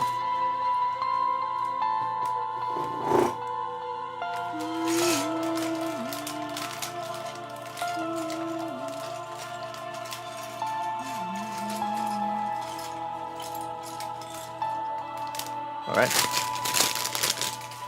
And to me, I'm happy I'm doing it now. To me, I'm happy I've realized this now instead of like 20 years later. Because I realized that with the way that I am now, if even after 6 months, it's still not enough. Only like after 3 days, not even 3 full days, I snap. I just can't. I realize I just legitimately wouldn't be able to function in the real world. I would spend my whole life just going from one place to the next, never being fully satisfied, never being fully, completely, actually happy. You know? That even though people always say like, "Are you happy?" and you always say, and most people just say, "Yeah," but are you actually like, are you satisfied with who you are and what you've done? And who you are as a person right now? Are you satisfied with what it is? And I'll be honest, right now, I'm not satisfied with who I am. But the fact I've realized this, is really enough, is huge for me. Makes me incredibly happy, because there are some people that I know who are older than me and still haven't realized that. Like my godmother has literally spent her whole life just going around, never being fully satisfied. She's over 40 years old and still hasn't realized shit.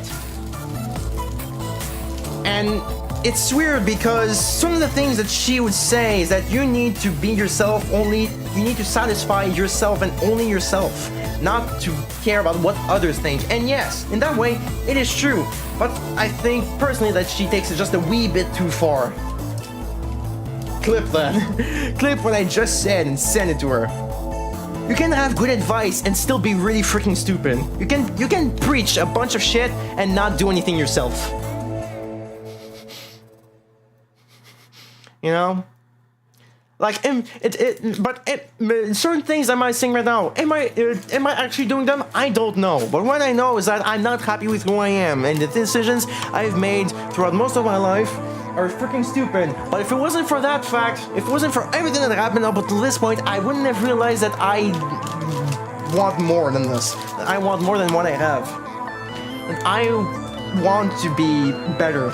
I want to be someone complete. I want to be someone who's satisfied. I want to be someone who's happy, who can actually do something good. I don't want to be this mess of a person who comes across as being a huge asshole only because he doesn't like the way that you treat people around you. Only because he doesn't like the way that you treat people around you and the way that you deal with it.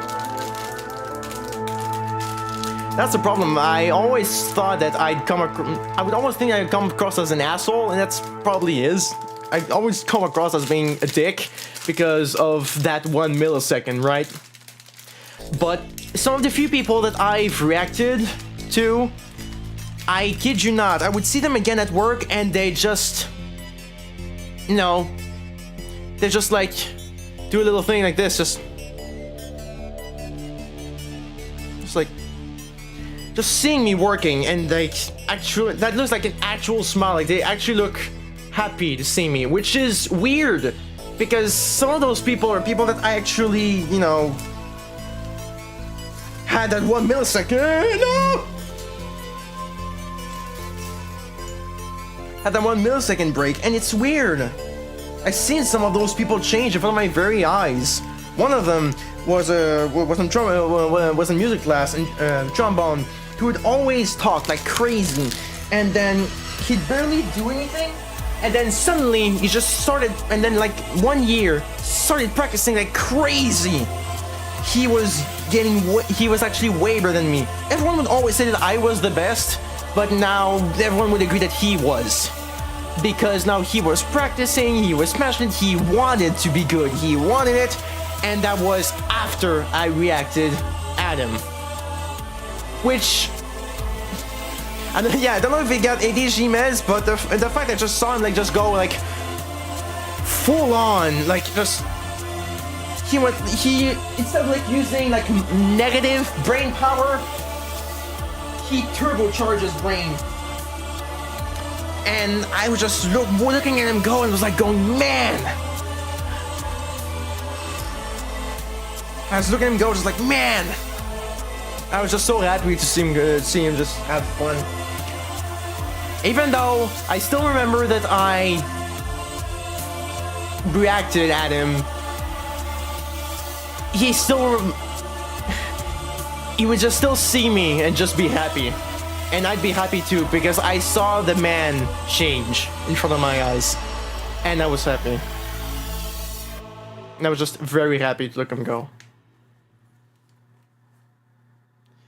It's one of the few times where that 1 second actually made a difference. Maybe it did, maybe it didn't. Maybe it just suddenly got mad or something. I don't know. But I'll never forget that guy. I'll never forget how I saw him become such a different person all of a sudden.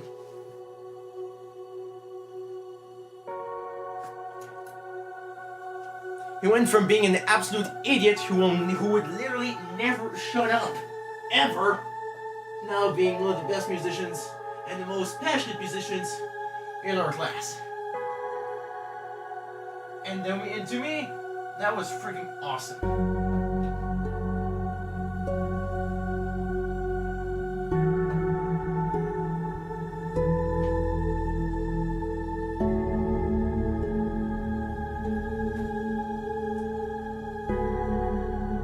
Okay, well, I found one piece that fell. I know there's another one that fell.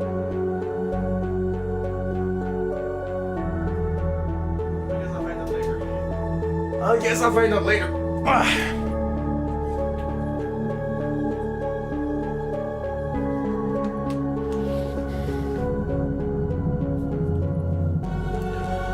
Okay. So yeah, I am proud that I've realized that I have a problem. But there's a part of me that wish I would have realized it sooner. But as they say, better late than never, right?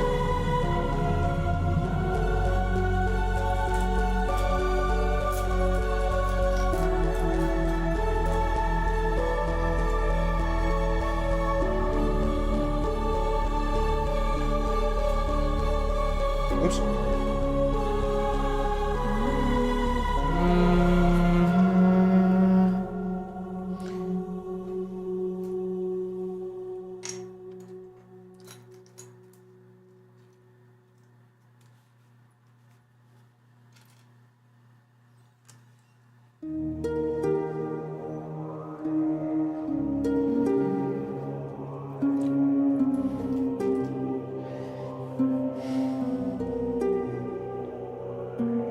So thank you so much for coming to my TED Talk.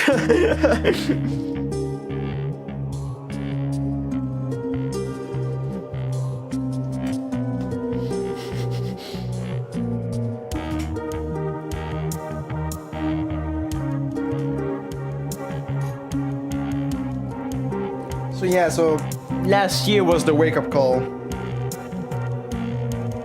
Literally.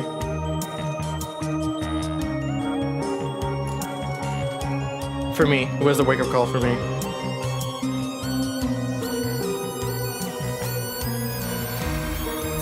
Because I knew that maybe it was like a part of me that would hope that things would just change suddenly because of the first time I played Undertale, right? Things just suddenly changed for me. The way that I would act, the way I'd see things just suddenly changed. So maybe there was a part of me that was hoping I'd have that thing again. Whether it be a movie, a show, a game, a book, whatever. Maybe there was one of me that was just hoping I'd have that experience again. So I was waiting for things to change. I was waiting for it. But I realized that waiting... The one that changed after Undertale, Matt, not the one around you. Yeah, I know. Yeah, I know that. But like I said, I suddenly saw things differently. That's what I mean. Like everything changed for me. I just saw things way differently. All of a sudden. I still don't, and that's why Undertale's so special to me, because it just... A perfect cue for the sad music, by the way. It was just so sudden. I was hoping to get that again. To have that. Wait, I think I did it wrong. have that click again. But just... No. It's not gonna do anything if I just wait for it anymore. And the thing is, like, I also had people around me to help me with that too. I brought some people back into Undertale. People who had played the game suddenly got back into it because of my huge enthusiasm for it. Ooh, this is rubber. Oh, this is weird. Oh, this piece is rubber. That's getting weird.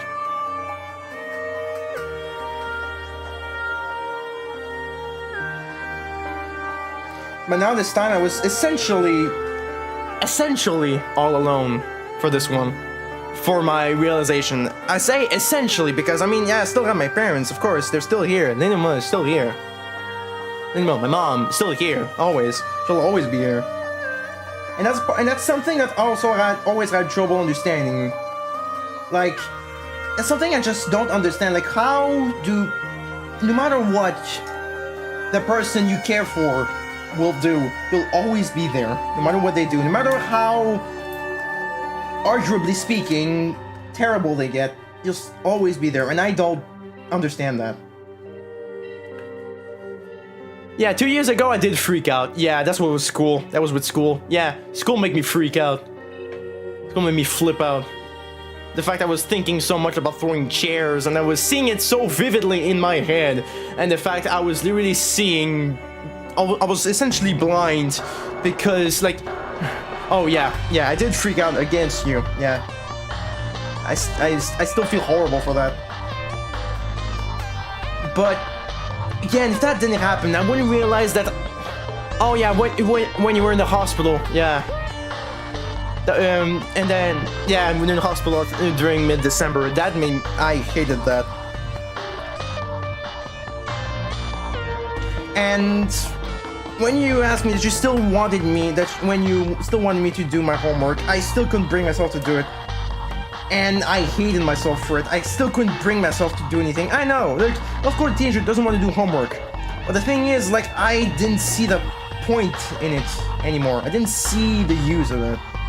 So many things I just didn't see, like, what's the point of doing this? What's the point of doing this? It's not gonna change anything. And I saw my notes starting to go down, mostly in math. Mostly in advanced math, actually. But since I had done advanced math the grade prior, it could count, so I could still pass anyway. But yeah, my teachers started to notice that I was just growing more and more apathetic. I think that would have been a wake-up call for you to not have your mom at home, make you realize she wouldn't always be there. It still wasn't enough. I was just too far gone at that point. I just wasn't there at all. My head was not there at all. I feel like my head has been gone for like maybe 2 years? For maybe like, no. During like the last year spent in school, I think my whole head was just fucking gone. No one was there, right? No one was there. No one, there was nothing happening in here. I was here, but there's nothing going on. There's no one at home. I'd grown apathetic and almost kind of, not necessarily catatonic. I was just, you know, just not really answering. And that's, but I think after you left, though. Was it after you left? No, it was, no, that wasn't then. It was the year, it was next year. The following year. Yeah, it was the following year I got into my depression where I actually just didn't do anything. Full on for like 4 months. I was still working, but I hate to wake up. Legitimately, I would hate the fact that I have to wake up. I'm awake and I hate it. It's literally, and that's when I started to realize, okay, something's wrong. If I wake up and I don't want to be. I don't want to be awake. I don't want to be conscious. I don't even want to think. With how little I was actually thinking, I just didn't want to. This looks really cool, by the way.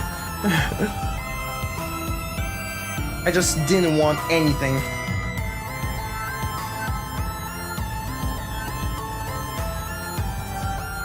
How the fuck is this thing? Oh. Okay. Oh, yeah, like that. Okay. Yeah, like unconditional love? That's a weird thing I sadly don't get. I just don't understand that. because the thing is, like, I'm always thinking retroactively. I'm always thinking of what they've done. I'm always thinking of what the person, or what we're just, you know, just not necessarily the person directly, just what they've went through and just other things. I'll just never understand that. Yeah, like you. When you told me that, I kept thinking about it, and I still think about it still to this day. I still don't understand. It's such a simple concept. I just don't get it. Like how? Like I said this later just earlier. How can you love someone forever despite the fact that, just again, even though the person has essentially become a monster, you still end up being there for them? Is it just because it's the right thing to do? But even then, the right thing to do would, I don't know. Like I just don't understand. And it frustrates me. I hate not understanding shit. I want to understand stuff. There's some stuff I can still kind of, whoa, that's a funky piece. There's some stuff I can kind of wrap my brain around. Brawl Brothers, Mom, proud of them. Like, again, that's something I don't understand. How? Like, actually, legitimately, how? Both of them are horrible people. Both of them are absolute morons. And yet you still love them? I don't get that. I just don't understand, you know? And it frustrates me. It frustrates me that I can't understand something.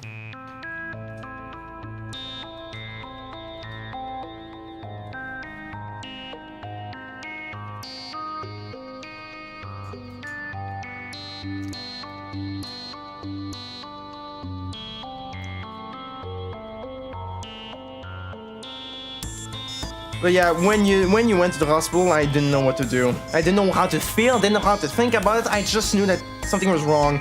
And I kept telling myself I should do something, but my gut is telling me no. My gut is telling me that I should do something, but the other part of me is telling that it's not worth it. It's not gonna change anything if you actually do something. What?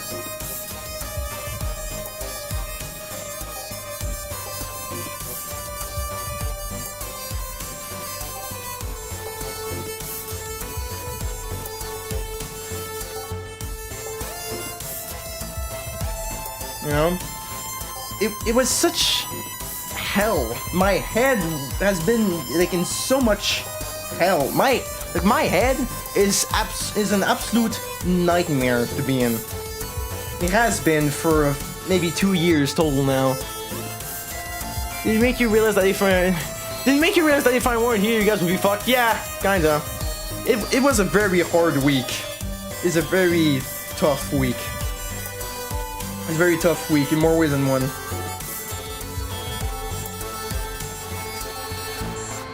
And that's when I came up with the story idea that for the Helliverse story for Fenton. That's, I think it was during that time I made him. When was it I took the screenshot? Hang on. I just want to look. When did I take the screenshot from when I actually made him?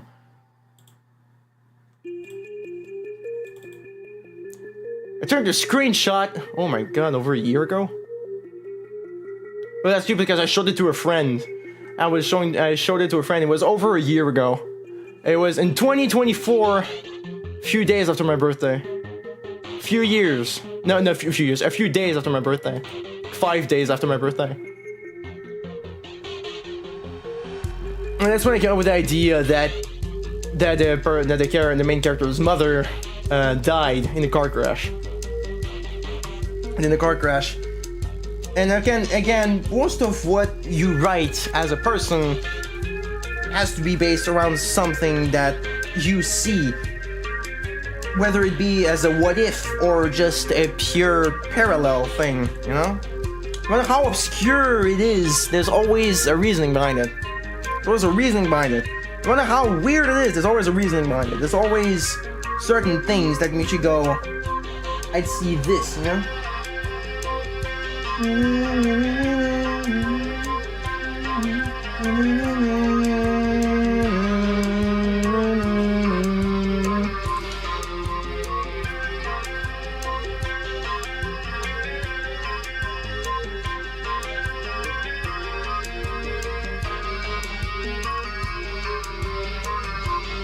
Right.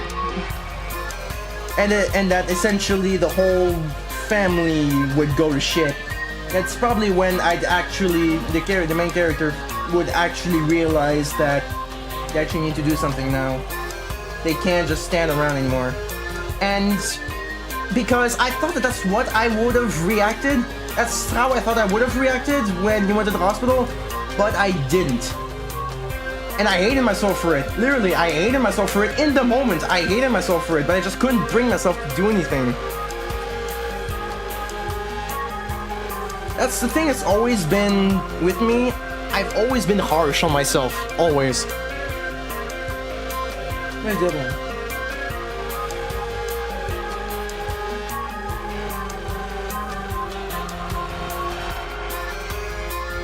I've always been harsh on what I've done, on the choices I've made, on who I am. So when I do have a little pride, so when there are a few things I'm proud of, I'll be proud of it really good. Like, I'm proud of my impressions. I'm proud of the fact I know how to play music pretty well. I'm just, you know, I've always been really harsh on myself. Where the fuck is the other button? We've got the start right here. Where's the select?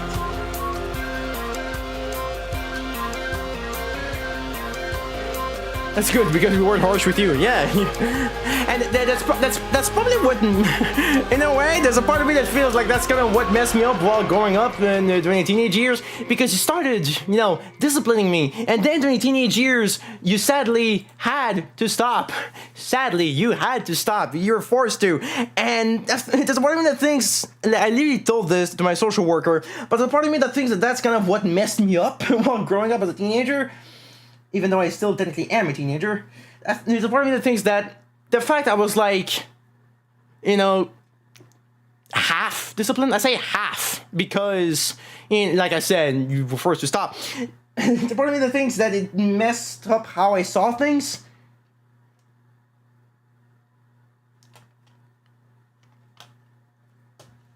So it just, you know, screwed me over. It screwed me over. There's a part of me that thinks that, but then again, I don't know. I'm just an idiot. I'm just an idiot building Legos here. Okay, so now we went through the whole soundtrack. We went through the whole metal soundtrack.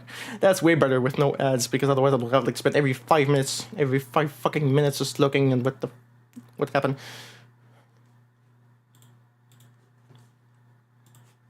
I've been 5 minutes looking just because there's an ad.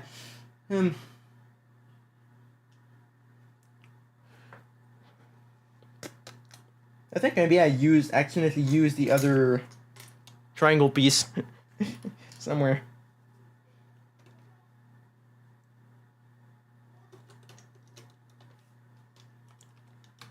This is pretty fun. It's kind of interesting too how it just slides in. It's probably gonna be like something else to have the Undertale soundtrack? Sure. But it get claimed by the other asshole. But the songs would always get claimed by the other douche. These never, but the Undertale ones always, almost always, and pissed me off royally. I'd always have to go and check them back just to like dispute it and all the freaking time. That's why I have so much trouble choosing what music to play, and I mostly always go for Doom MIDIs because that, like, you know, it's just specific to one community. It's, you know, it's less stupid, but yeah, I do have it. I do have it on. I do have it here.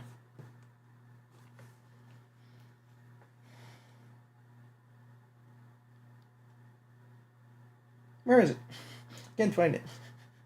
Can't freaking find it. The other button, the select button. I can't find it.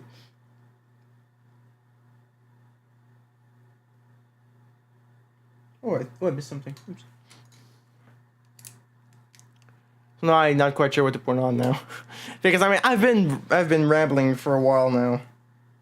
I've been rambling. Sorry, sorry, I've just been rambling at this point.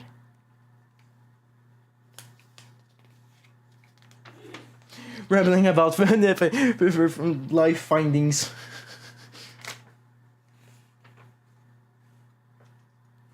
And like I said earlier, some people still haven't figured this out. Some people have. Some people never will. And I think it's pretty sad. But there's some people who realize that they can do this on their own.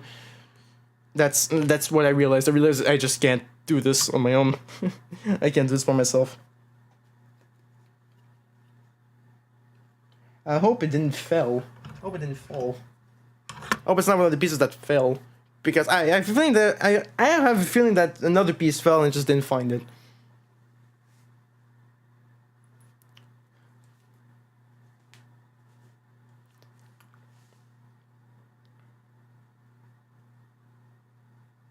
Probably did. Fuck. Okay. Yeah. Oh, probably have to move this one. Yet again. Alright! Now we're back with more adventures! Let's see if we can find it this time! Oh my god, it's so dirty in here. I need to sweep. Actually, you know, this thing I need to, at this point I need a freaking exterminator. Yeah, some other Lego stuff that I just had on my desk for some reason.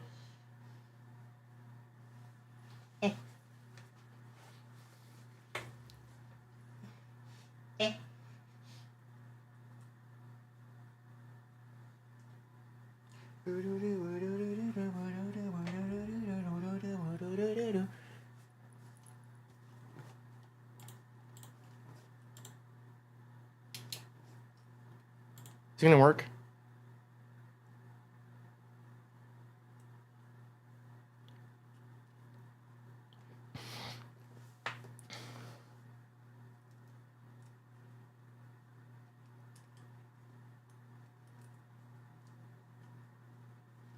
But yeah, it's Bandcamp. So I probably shouldn't. It's Bandcamp, so it probably shouldn't have ads. Probably.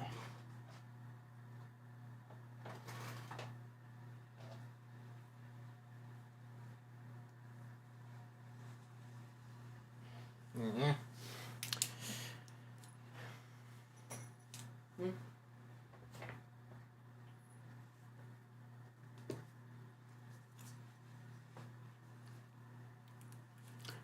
It's trance music, so you won't get copyright claim. Okay.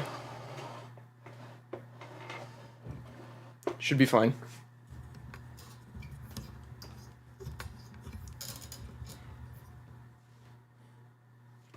I've never heard these actually. Despite how many times you sent it, I've never listened to them. Because it was always when I was doing something else.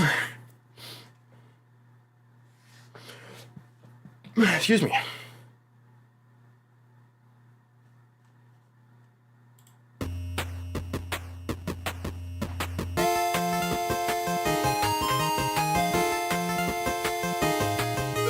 Whatever. I'll check for the piece later. Maybe I'll end up finding it somewhere later on.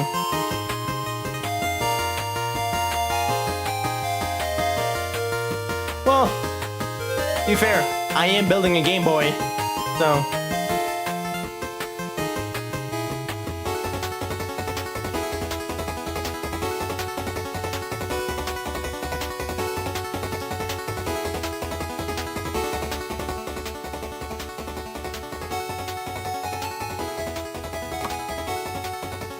I am building a Game Boy, so having some 8-bit music kind of makes sense.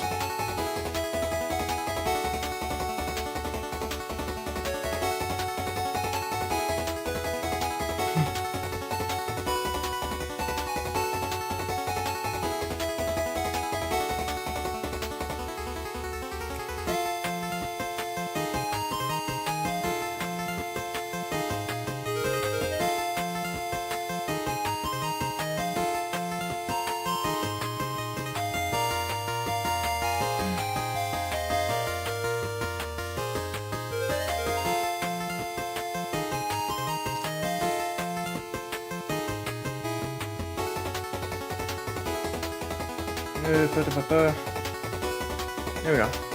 Just buy honestly, show some support. Can't listen to it for free anymore. Aww.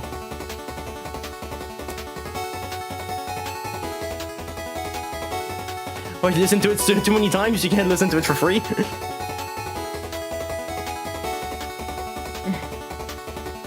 Because you have a certain amount of time you can listen to it for free?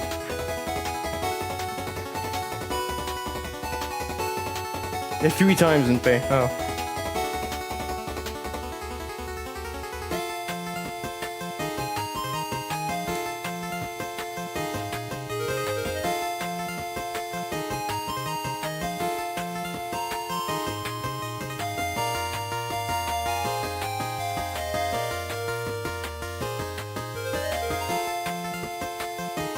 Maybe there was a printing problem from my end. Maybe. It could be.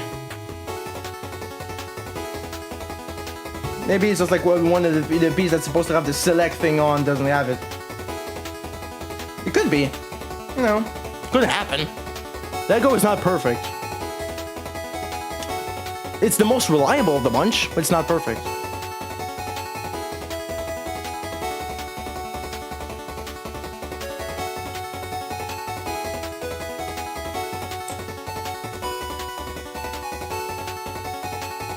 Oh my god, you're kidding me. I'm building the headphone jack right now. Could be missing, or you might have dropped it and not noticed. Yeah, probably. Like I checked really quickly earlier, but then again, I don't even know if if something actually fell. So it's gonna be kind of hard to know.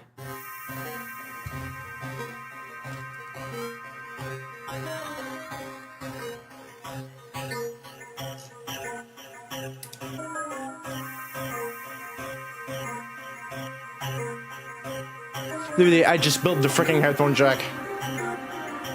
With the start button, but the select I can't find.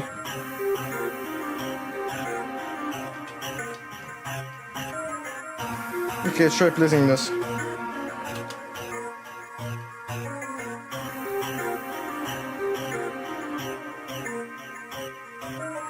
Alright. I could see this song in the Doom one. Yeah, in Source. It does remind me of the song that played in TNT 2 in Aquarium, map 6. Reminds me of that one.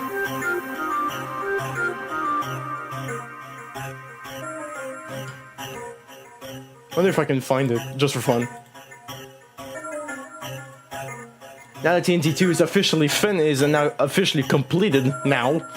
It was finished like towards the end of last year. It was like mid-November or something. So now the wiki, there's actually the page for it now. Before there wasn't because it wasn't finished. Now it's there.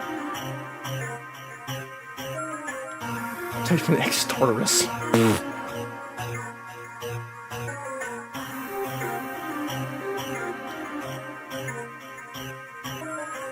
This is just for fun, okay? Just for fun. I'm just looking.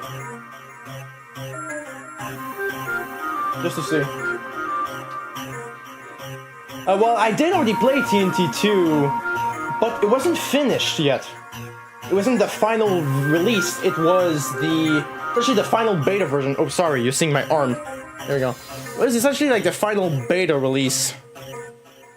And I thought that, oh, it's never gonna be finished, right? It's never gonna be finished, right? It's been in development for like 15 years. It's not gonna be finished. Bam, and bam, it actually finished last year. Because of course it did.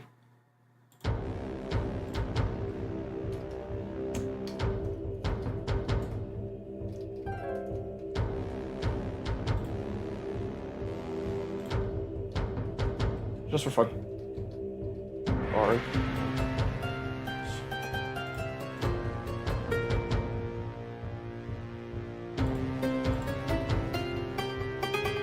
Son of a bitch, I found it. Old Spice. Shut up. Shut up, Old Spice, no one cares.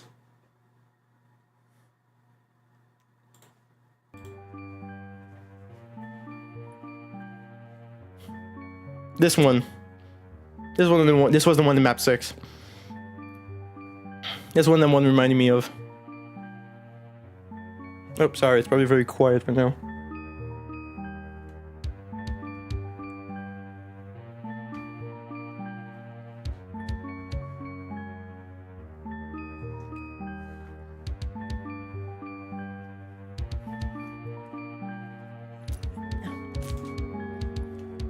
That's what the song was reminding me of.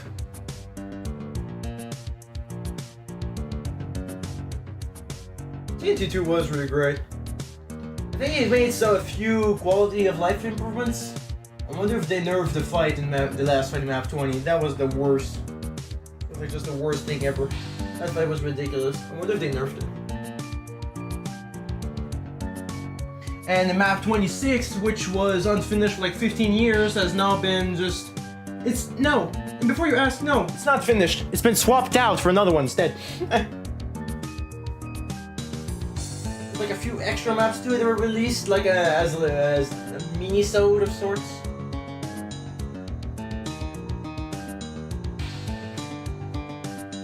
They're essentially just bonus, but cool to have. Whatever.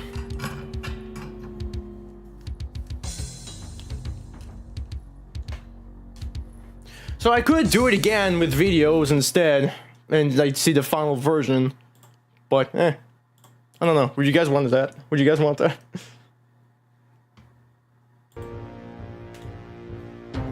I'll probably end up doing it anyway, but just maybe not now. I've played TNT 2 a total, the final beta version, twice now.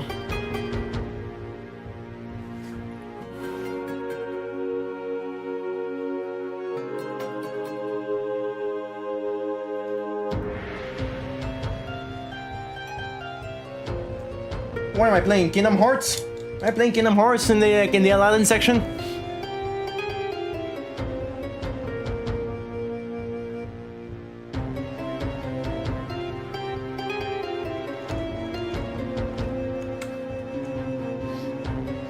That's what I'm hearing.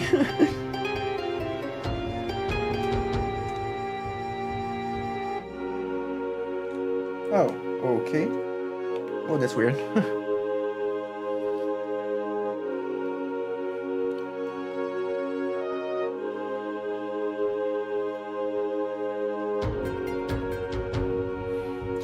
Some Mario level in the desert? Nah. No, it's mostly because of the drums. The drums in the background. The percussion, not really. Wouldn't make me think Mario.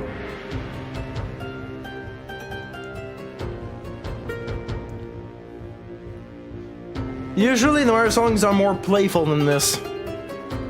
Usually. Emphasis on usually.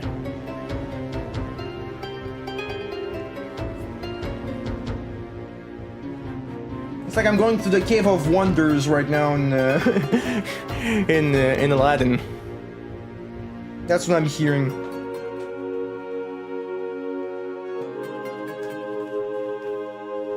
There's something.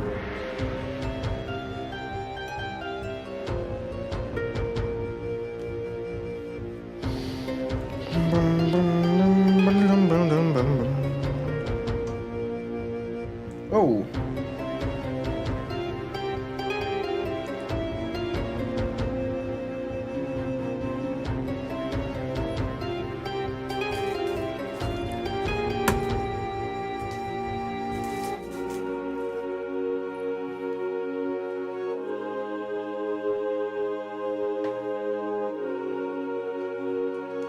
I say oh because I think I might have a problem.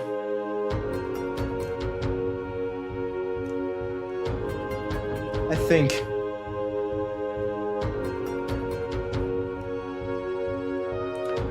Because I need 2 of these. This is the only one left. And one of these types of pieces has the select thing on it, of which I don't have.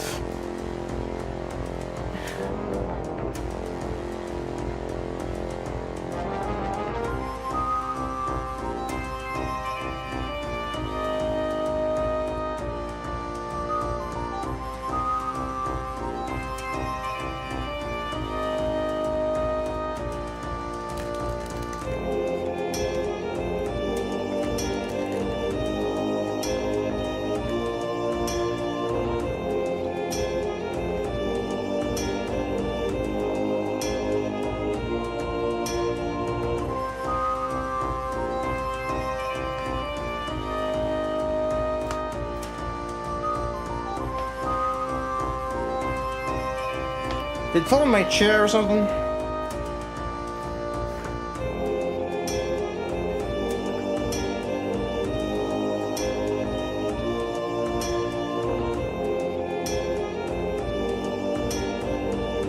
Crap.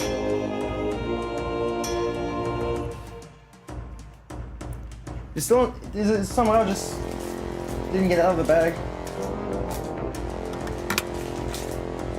Oh, god damn it.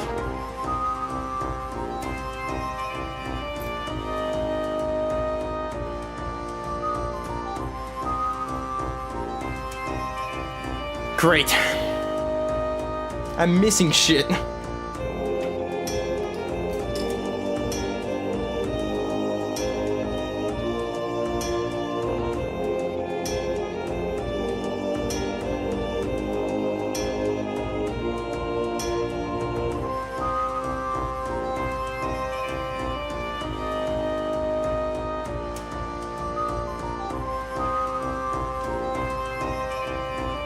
There's one here that's not the select.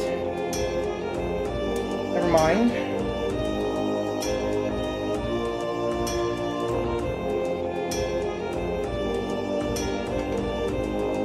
Oh, there's a select. Oh my god, I'm just fucking blind.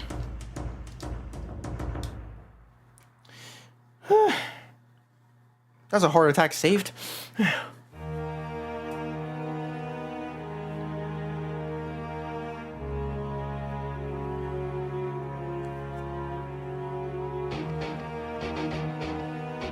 Not what I expected, okay.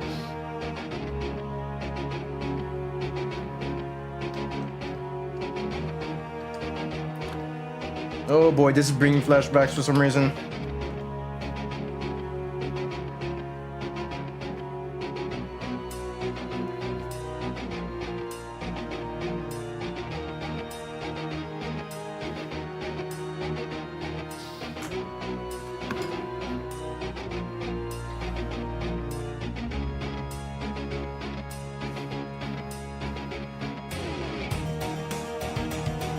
Yeah, that's what I was waiting for.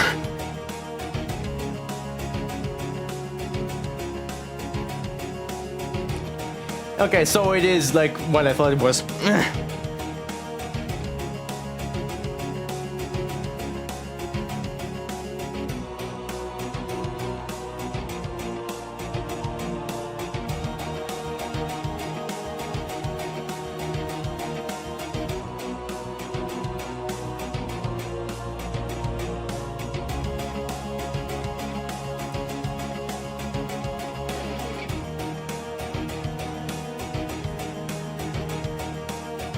This looks really freaking awesome, by the way. This is really fun to make.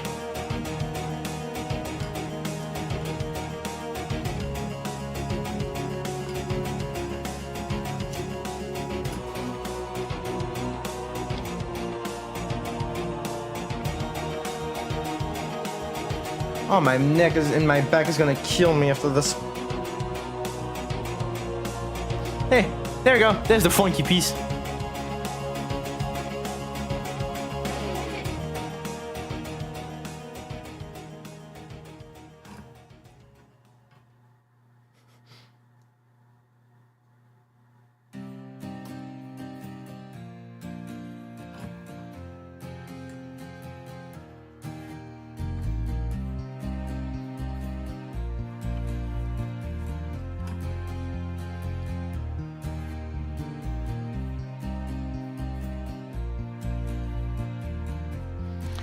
Is this the one? Wait, no, where is the...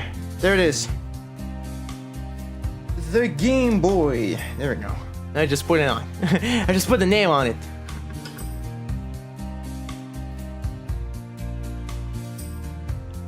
Awesome. And I did some cool things last year as well. I haven't talked about last year like at all.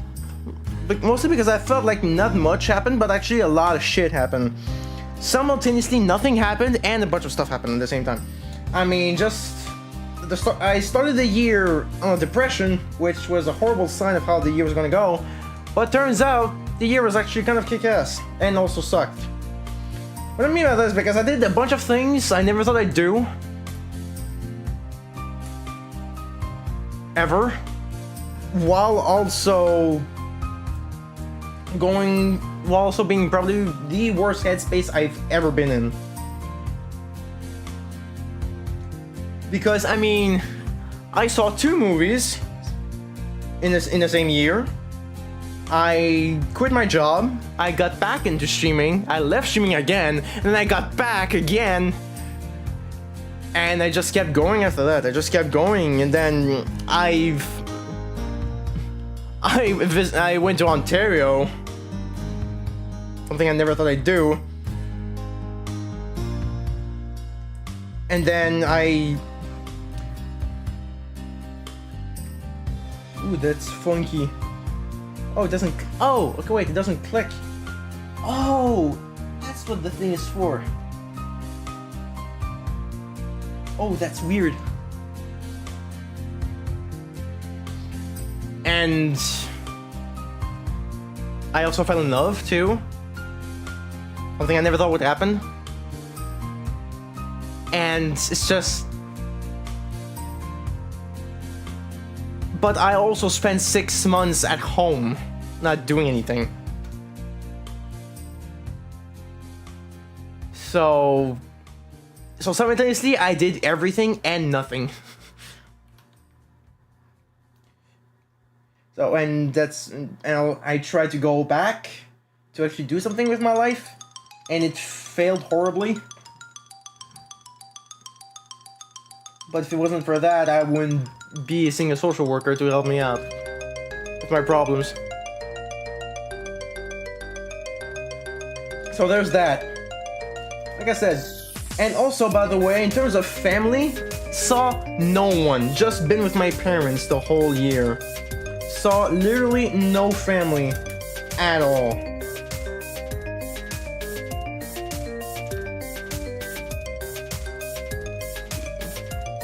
And felt sick right at the end of the year. Hey, nice!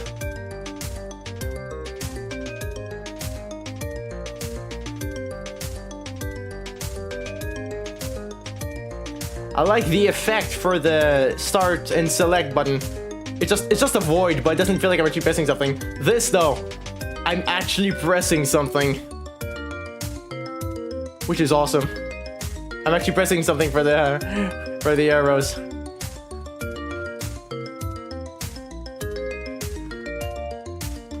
Nice. And you can see them too, and you can see it too. There's like pressure. That's awesome.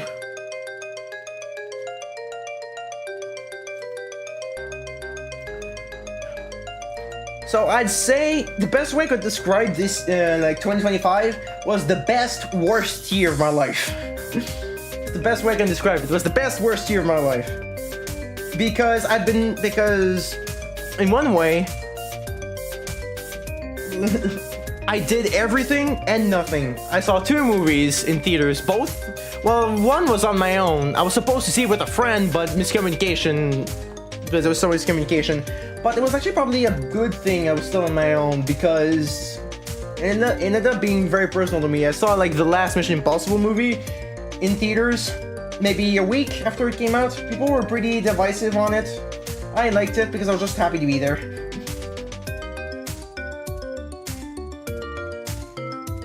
Ooh, I'm doing the play buttons now. I'm doing the AB buttons.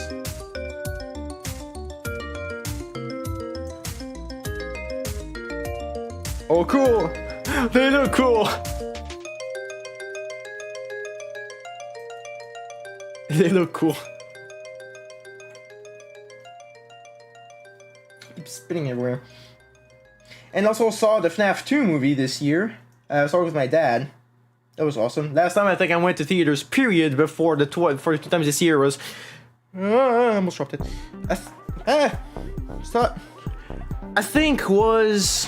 When was it? I don't remember actually. Was it the live action Power Rangers movie, the reboot? Remake?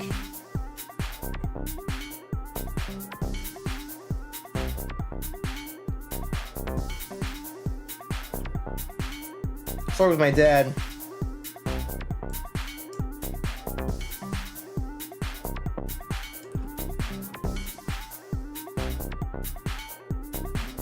All right, we got both our buttons. All right. Oh, we're not done yet.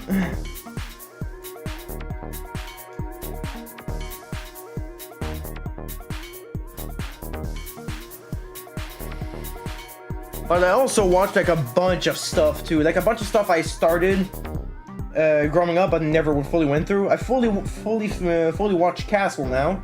I fully watched Big Bang Theory too. Fully watched That 70s Show too.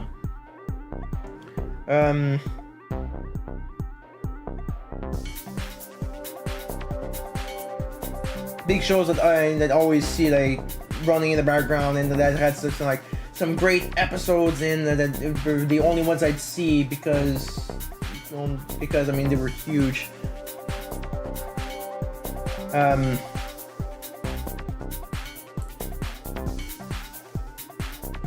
It'd also be I also watched a few animes.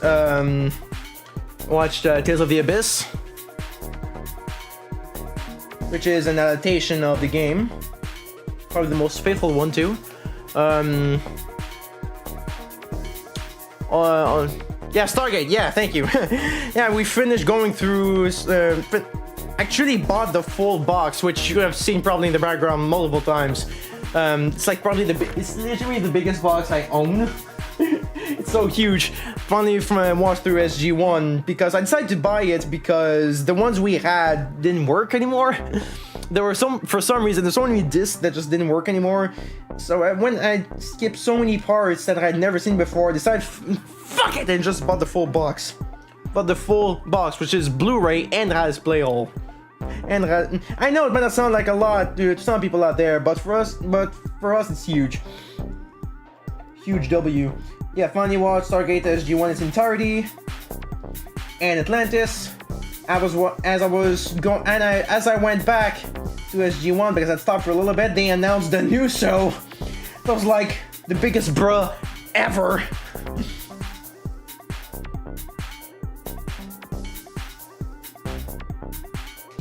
But I'm very doubtful. But everyone that's worked on it seems to be very, very hopeful about it. But I'm very, very iffy about it.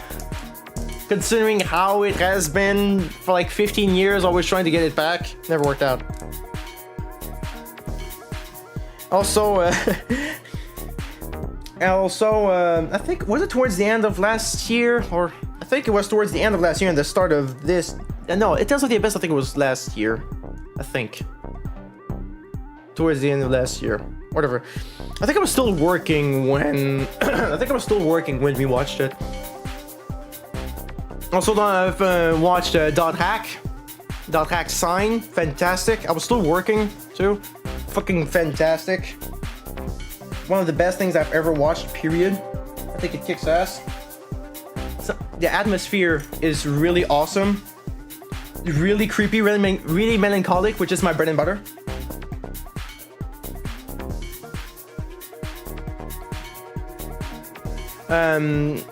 Had like a really quick recap of the tetralogy that followed after, and watch Roots. Oh wait, no, it was the other one. I can't remember the name of. It was like in between both. I can't remember what the name is.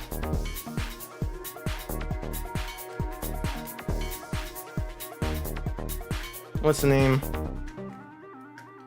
The brother and sister. Yeah, the Twilight Bracelet. Yeah, that one. Yes, saw it. I think the opening is really good. It's just a little change of pace, which is actually kind of like the whole point. To have different type. Then we had Roots, which I thought was a bit slow. It was a bit slow because the thing is, like, unlike Sign is its own story. Sign is its own self-contained story in a bigger world, literally. But Roots is the beginning of another chunk of story. It's like the beginning of a huge story, so it's a bit slower. But still did like it. But still, nothing can beat Sign for me. I legitimately went through Sign in like 2 days. Yeah, it's pretty short, it's like 25 episodes on its own. But I just could not stop. And the thing is, I actually told myself to... Yeah, Sign is a prequel to the first 4 games, but it still is its own story, with its own characters to that one. To its own characters. Yes, the villains are important for the tetralogy, but it's still its own self-contained story with its own characters, right? Oh god, I got to stretch this so much. I got... Oof.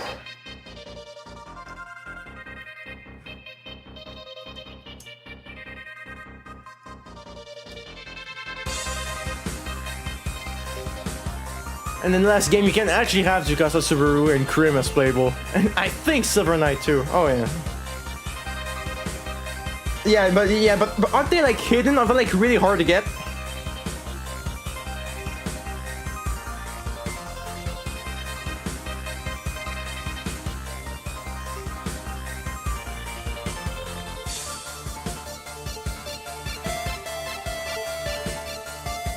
Nah? Oh, okay.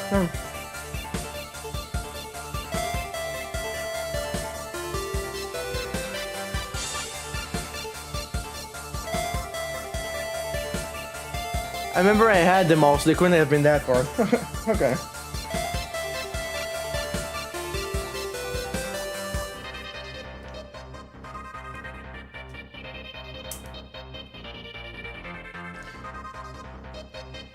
And I also watch High School DxD. Okay, the only reason why I'm saying like I'm sounding slightly ashamed is because it seems to get kind of get a bad rap for being like the Gooner anime. And what? And so what? I don't care. So I don't care. It helps to feed my obsession with heaven and hell. It's not. It helps to feed my obsession with that. I don't care. I don't care. And that's when also I realized I was really lonely. That's when I realized. For years I told myself I never wanted a girlfriend or just someone in my life, but then I realized that. Okay, wait, no, I do. I do. Wait, no, never mind. I do. It was stupid. It was absolutely stupid, but I could never. I'll never forgive the retcon for the 4th season. I'll never forgive that. Because just character-wise, it felt complete. It was satisfying. It was the end, and then they fucked it up. And yeah, yes, duh, it makes sense. They wanted to have more. They needed to recap the super triple happy ending, but god damn it. God damn, that make me mad.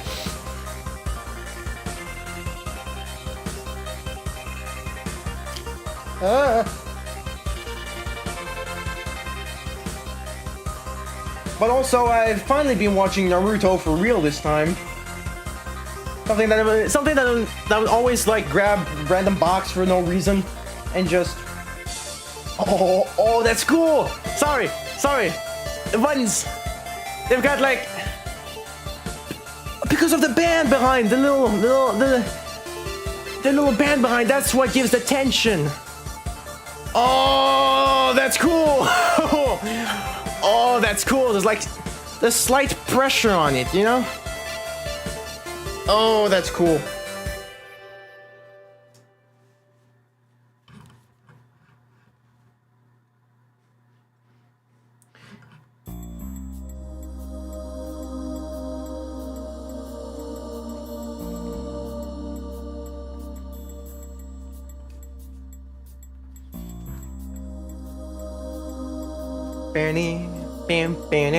Sorry. The little bass for some reason reminded me of it.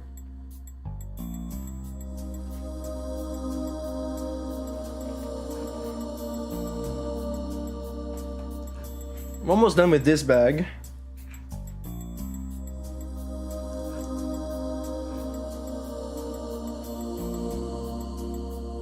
And I think that's it in terms of stuff I've watched last year.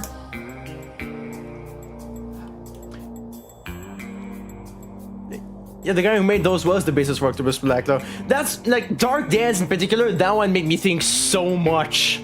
The 5th track that made me think so much. Octopus Black. That was said. Why am I having flashbacks for something I've never heard? Because it just made me think of that so much.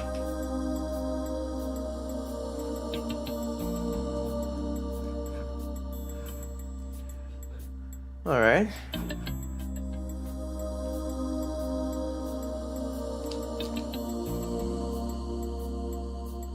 as I was walking down the street, I felt a chill in the air. Sorry, it's because the track is named New York-esque. For some reason, I'm just thinking of like a PEI just going around. I saw that look. Felt a chill in the air, like something, like I was about to see something I was never supposed to see. But yet for some reason, I'm always there when it happens. And that's when I saw her. Those eyes. The eyes that could destroy and seduce simultaneously. I knew I would never be the same man again after I saw those eyes. I don't know what I'm saying.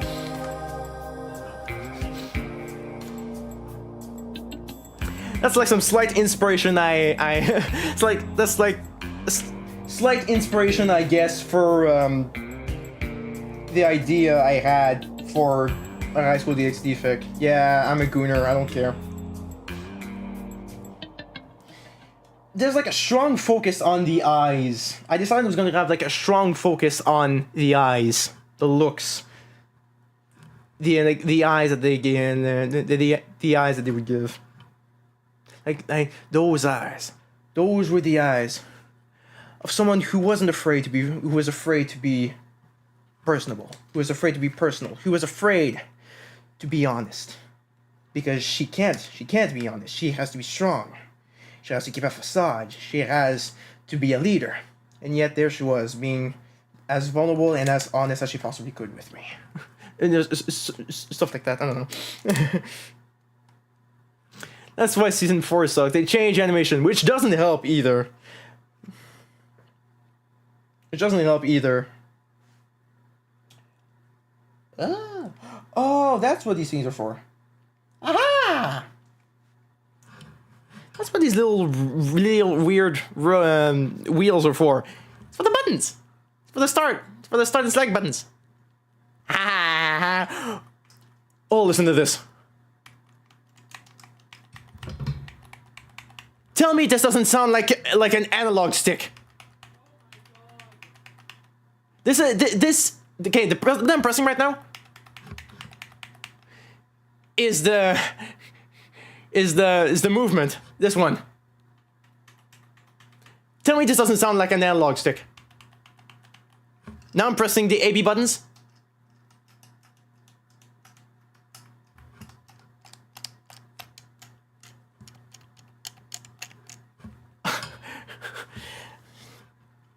And we've got the select and start button, which are just the little wheels, so you can kind of like just press them, but they bounce back up, which looks like this.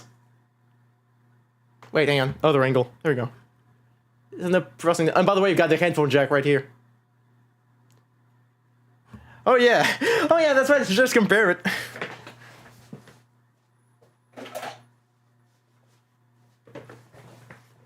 Okay, here's the Lego. Here's the Lego version. See how I'm pressing it? I'm pressing it like this. Okay, now check the other one. Ooh.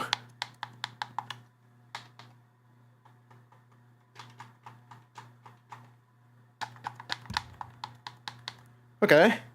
The AB buttons on the Lego, which have like a slight bounce to them, which is cool.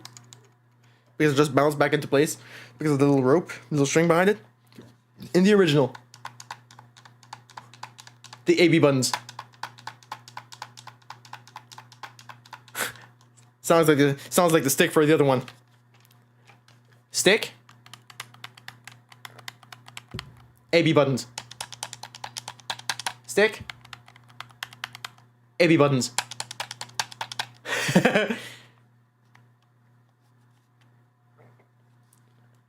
That is so awesome.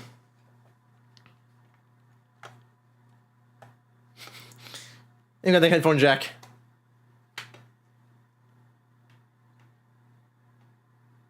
Yeah, this one's red, so it's like a different model, but still. Come on. Come on.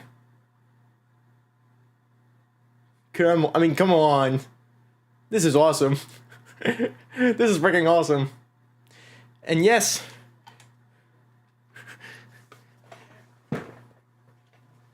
I just love this. This is freaking sick. The only difference here is that you can see like the little holes in between, because you know it's still Lego. It's not like perfect. There's still, you can still see like the little cracks. But still, this is epic beyond belief.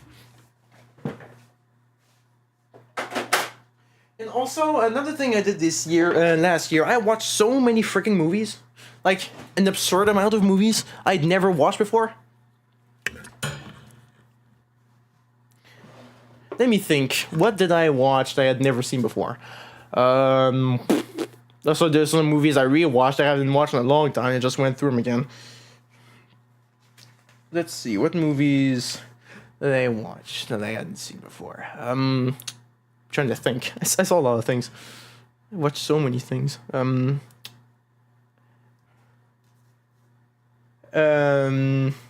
think I rewatched some of the Jackie Chan movies we had. The few ones that my dad bought. There's still a few that I still haven't seen that we have. Well, I think I had only watched it before last year. No, I think I watched it. Did I watch it for the first time last year? I don't remember. I think it was for the first time last year, like at the start of the year. Towards the start of the year, I think I watched The Matrix for the first time. They're great movies. 1 to 3, absolutely fantastic. 4, I don't care about 4, like, at all. I don't care about 4. It felt very unnecessary. And yes, there's something satisfying though still, even though it was still an open-ended ending for 3, I didn't think it was necessary to have another one. And I already talked about this, but the reason I was so weird, like, I should like this. It's meta, it's ridiculous, it's over the top. I should like this. Why don't I like this? And I know, and now I know why. Because it's just one Wachowski. It's not both Wachowskis. It's just one. It's not both. It's just one. That's when I realized, oh, that's what's missing. Like, I just had this feeling like something's missing. You know, there's something missing. And now I know what it is. Because just one Wachowski's, not one Wachowski, not both. Because to me, the Matrix movies is about their vision, their collective vision, both of them. That's what made them great, because both of them had a vision, they wanted to make it work, and they did. The studio wasn't sure about it, but I think I saw the Bourne movies before that. I think I had already saw them before that. I wanted to watch them again last year. I think I saw them the year prior because I was still working, and I think I was still kind of excited of working at that point. I think I saw them the year before that.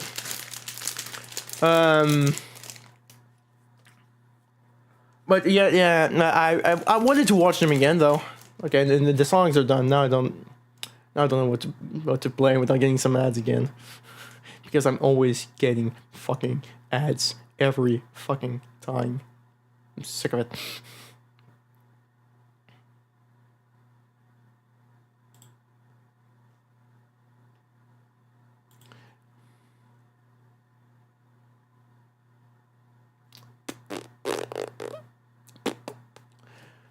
But yeah, and when I heard that there's a rumor going on, apparently, that there's another one in the works, another Bourne, I'm like, really? Just in terms of sheer numbers, the last one, Jason Bourne, did pretty terribly. Honestly, it didn't really feel necessary. To me, just 1 to 3 would have been fine. I like Legacy a lot, just because I'm really biased, because it's Jeremy Renner. But I still like Legacy. It's a nice thing that happens in parallel to 3, and I like that. It's Ultimatum, and I like that. But it still wasn't that necessary. And Jason Bourne afterwards was just like just an extra add-on for the end, which to me, again, this wasn't necessary. It's not that boring, but it doesn't annoy me like Matrix Resurrections does. I was watching it, I was just like, you know that face you go, you're just like, You know the face that you're just going like, Like, you don't want to admit you don't like it because you like all the other ones, but then you watch another one, you're like, Yeah, like, I don't hate it, but let's just say I won't be looking forward to watching it again. I'll probably never watch it again. Sadly. Sorry to those to people who liked it. It just felt unnecessary, you know? And again, I know they wanted to close. Yes, I've been watching the Fast and Furious movies, which I haven't finished. I watched like through half of them, and the last one I saw, Fast 5, was unironically my favorite. I was smiling the whole time. It's ridiculous, it's stupid, it's funny, it's really screams testosterone, and I love it for it. If you're gonna go ridiculous, you go full on ridiculous. It's like Michael Bay, you know? It's like Michael Bay. You just don't go half Michael Bay. You don't imitate Michael Bay. Michael Bay imitates Michael Bay. There's only him. He can be him and only himself. So when I was watching the Fast and Furious, it just felt like right on my alley. I had a friend who really liked those movies and just kept talking to me about them. He was a huge fan of cars in general. Like, I'm not a car guy, but there's still some things that can make me go like, you know, that face that make you go like, woohoo! That face that make you go like, yeah, baby! That's what I've been waiting for. That's what it's all about. Woo! That's quite literally my reaction was to Fast 5. I was in for the over ridiculous, stupid, nonsensical bullshit. That was what I signed up for. That was literally what I signed up for. And when I saw 1 to 3, I was like, hey, it's not that bad. You know, like, 1 is actually pretty decent. 1 is, you know, the first one, it's pretty decent. Not too ridiculous. It's really self-contained. It's not, you know, not too extreme. And then we get to the second one. And then we get to second one. I just started laughing when it just goes into a cliff to jump onto a moving boat with the car. I just fucking laughed. I was like, yeah, that's what I wanted. I just fucking laughed. And now I understand why people were so devastated when the late Paul Walker, may he rest in peace, sadly passed away back in 2015. And that's when you would see everyone. That's when you would hear that song everywhere. See You Again. You would hear it everywhere. I swear to God, they even freaking played it. At the music school when we went to just check it out. I kid you not.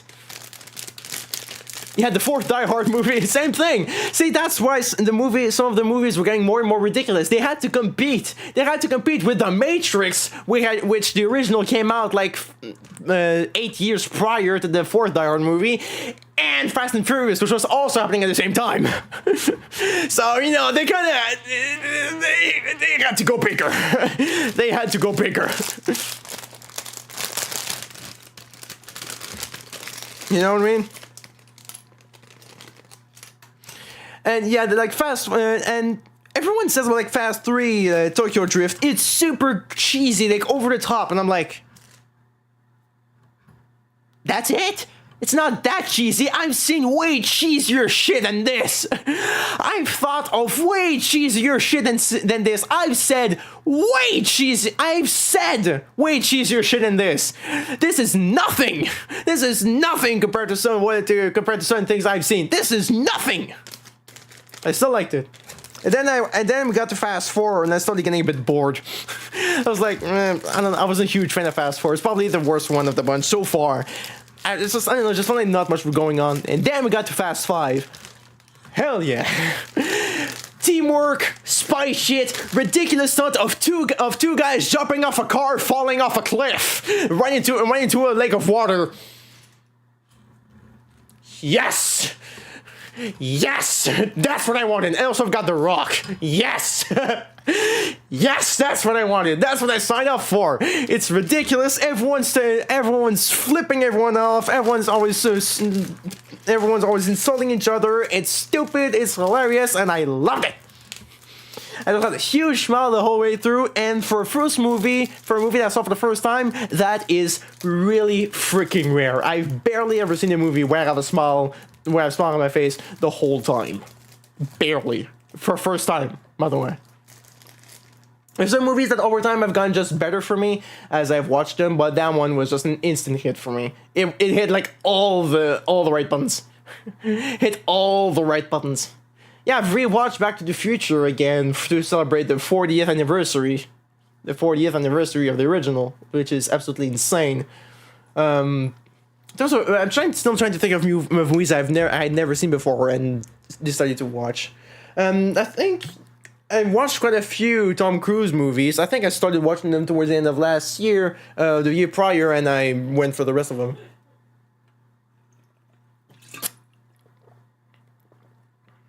I think it was last year I saw Last Samurai for the first time.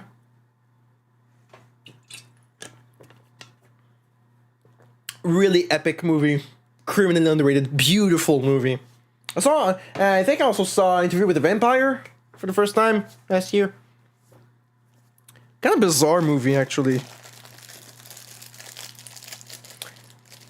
The presentation is really interesting, and I know it's based on the novel, but it was just a very interesting way to tell the story.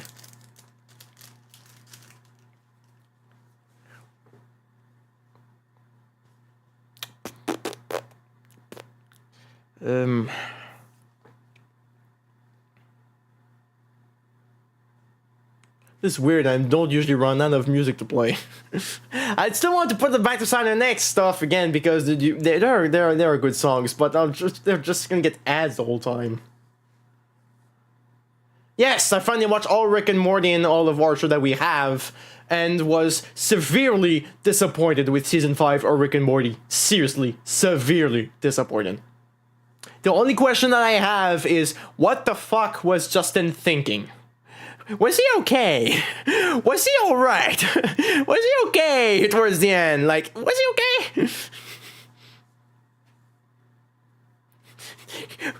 I think it wasn't okay. And then, yeah, I finally watched what we have of Archer all the way up to season 9. And which I think my favorite season was probably 5 or 6. I wasn't a huge fan of the ISIS stuff. It just felt very, very, very annoying. Because to me, like, I don't mind spy stuff, right? As you know, I like spy stuff. I like spy stuff for a long time. I think probably ever since I first saw Cars 2, unironically, since I first saw Cars 2, I think it's the reason why I like spy stuff so much. It's because of Cars 2, which I didn't know was supposed to be just a huge parody of James Bond. But I just... Oh yeah, also Casino Royale the first time last year too. Great movie. Great movie. I haven't watched the other ones with Daniel Craig, but that one was great. I really liked that one. I could put on one of the TNT medias. Hope I'm not gonna get ads in it this time.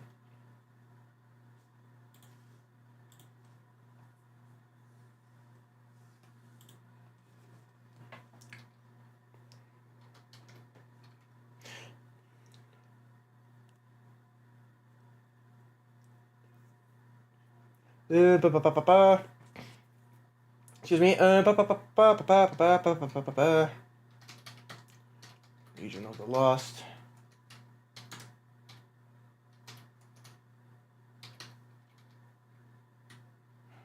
Thank you.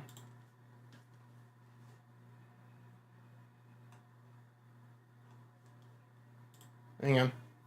Where is it? There it is. There we go. Look, okay, now I think I am actually going to turn on the light. Now it's getting pretty dark.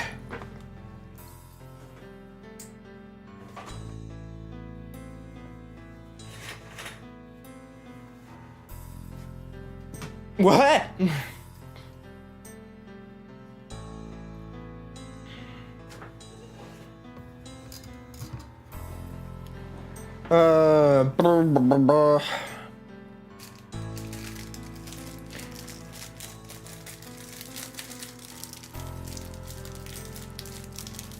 Oh, that damn flickering.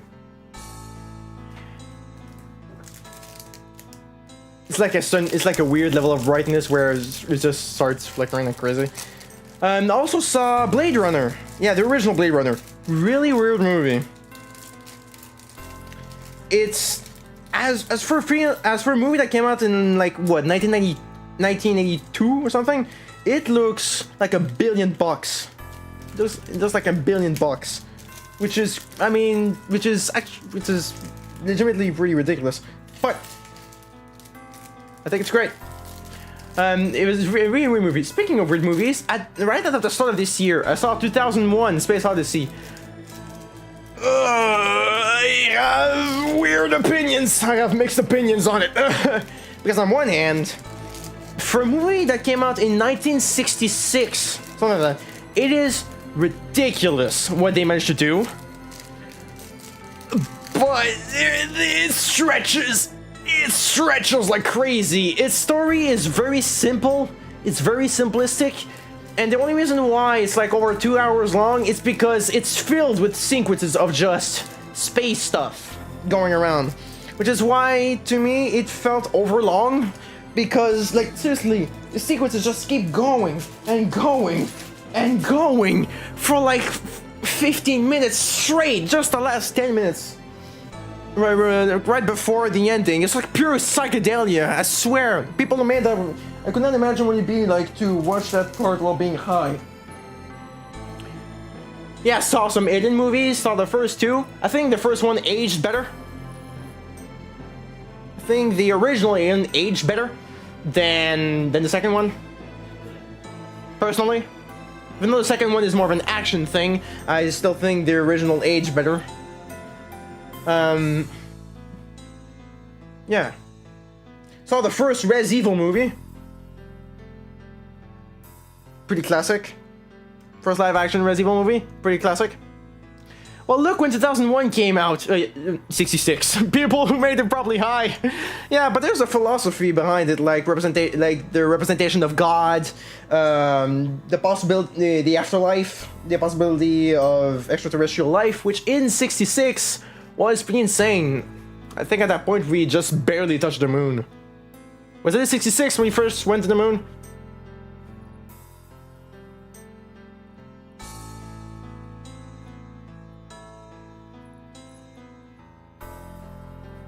'66, '63. I think it was 66. I'm trying not to think. I'm trying not to think about the third Transformer movie because the only date I remember is 72. Hang on. Moon landing. Thank you. Moon landing. Yeah, 69. July 1969. Alright, thank you. Moon landing. 69, yeah. Nice, by the way.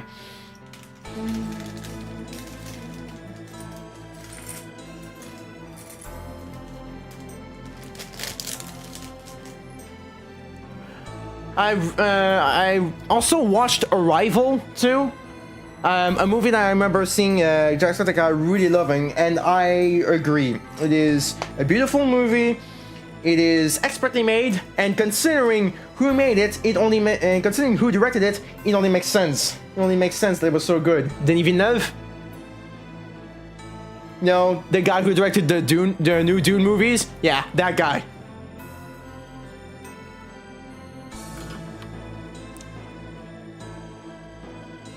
It only made sense. And also it has Jeremy Renner in it, but but still, it's great. I think it's great. Fantastic movie. It went by so freaking fast. Like barely 2 hours, but it went by so freaking quickly. Also finally finished the last box of Doctor Who I have. Finally finished it last year. Took forever.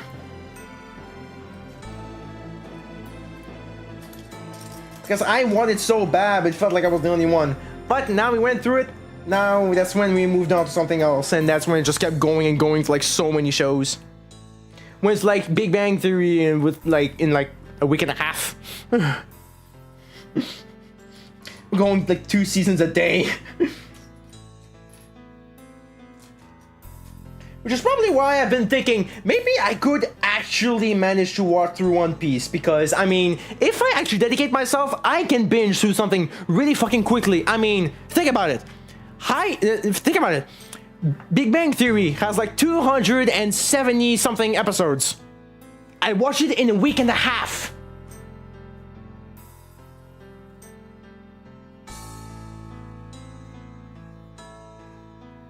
I mean, I like from what I've from what I've seen of One Piece, I liked it. I really liked it. From what I've seen of One Piece, I liked it. It's a good thing too, because it has very little filler. It's known that One Piece, even though yes, it is ridiculously long, and it's known that it actually has very little filler. It's always moving forward. Always manages to find a way to move forward. Somehow.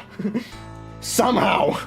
Against all odds, there's very little filler. Which is legitimately really impressive, if you ask me.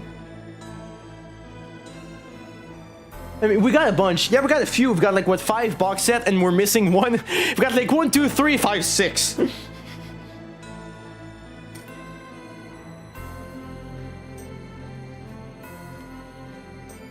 And just keep watching the rest online. Yeah, that's what I told myself. Also, watch some SpongeBob too. I'm not kidding. Watch some SpongeBob too, like old school SpongeBob, like original SpongeBob, before movie SpongeBob. That was the good old days. That was the good old stuff. That was the good shit. It's stupid, and even adults can find it funny. How dumb are you? It varies.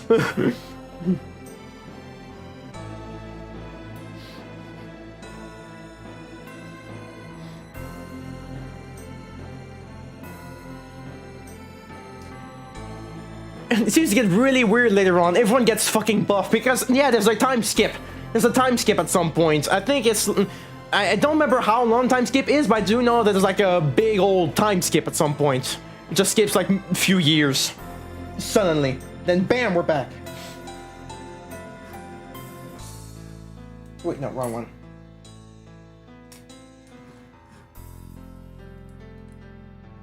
I had a friend who really loved One Piece.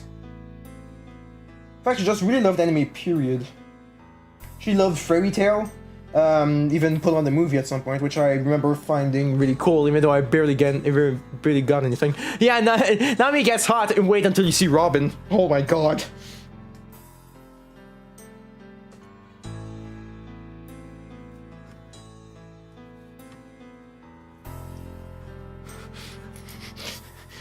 Even I know. I'm like, oh Jesus Christ.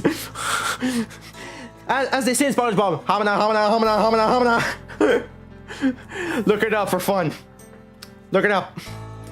Look Robin up for fun.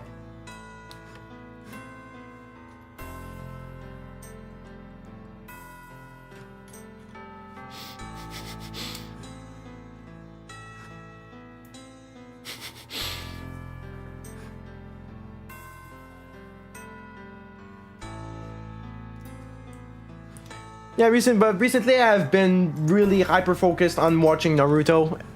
Like OG Naruto. OG Naruto was fantastic. Absolutely. I from what I've seen so far, even though I've been like almost 100 episodes in at this point, I love it. I still think it's great. Still think it holds up. Honestly, the legendary moments are still epic. Rock Lee versus Gaara, still awesome. Still kicks ass.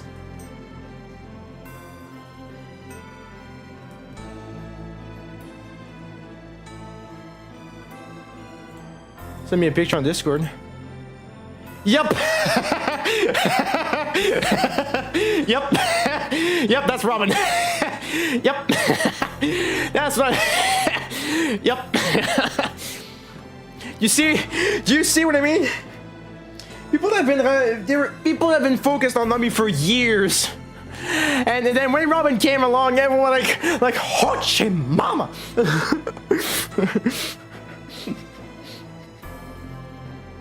Yeah.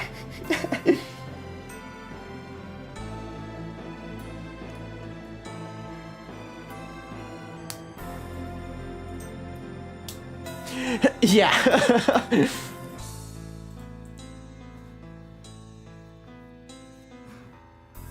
Listen. Oh no, come on! Sorry, an ad. I'm surprised it took 10 minutes. Yeah, it took 10 minutes. Wow. A new state record. Even though I'm not in the state, but I don't care.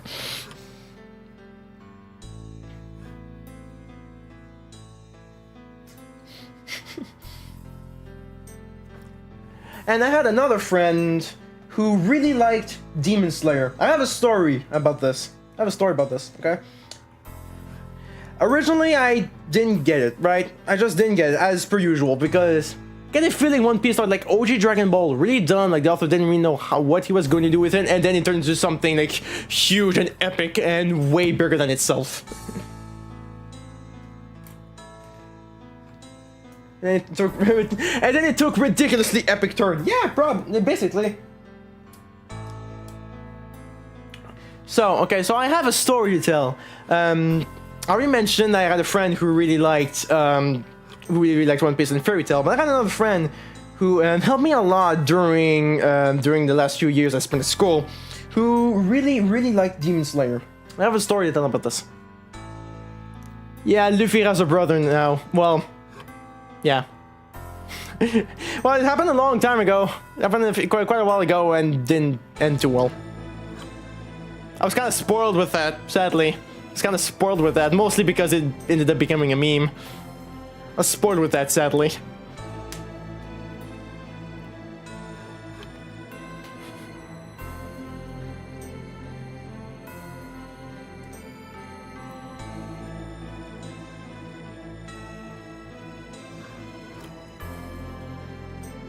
Okay, so, story time.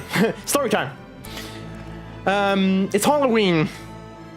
It's Halloween at school, and it had been a few years since I literally did anything, and it was during the last year I spent at school, so I was already getting really tired of it, and I just wanted to leave.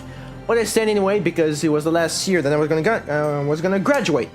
Anyway, so it's Halloween, and as per usual at school, Halloween there's always like the special activity, like in the cafeteria, where it's just like a showcase of costumes and stuff, and I never did anything. My friend has dressed up as the main character from Demon Slayer.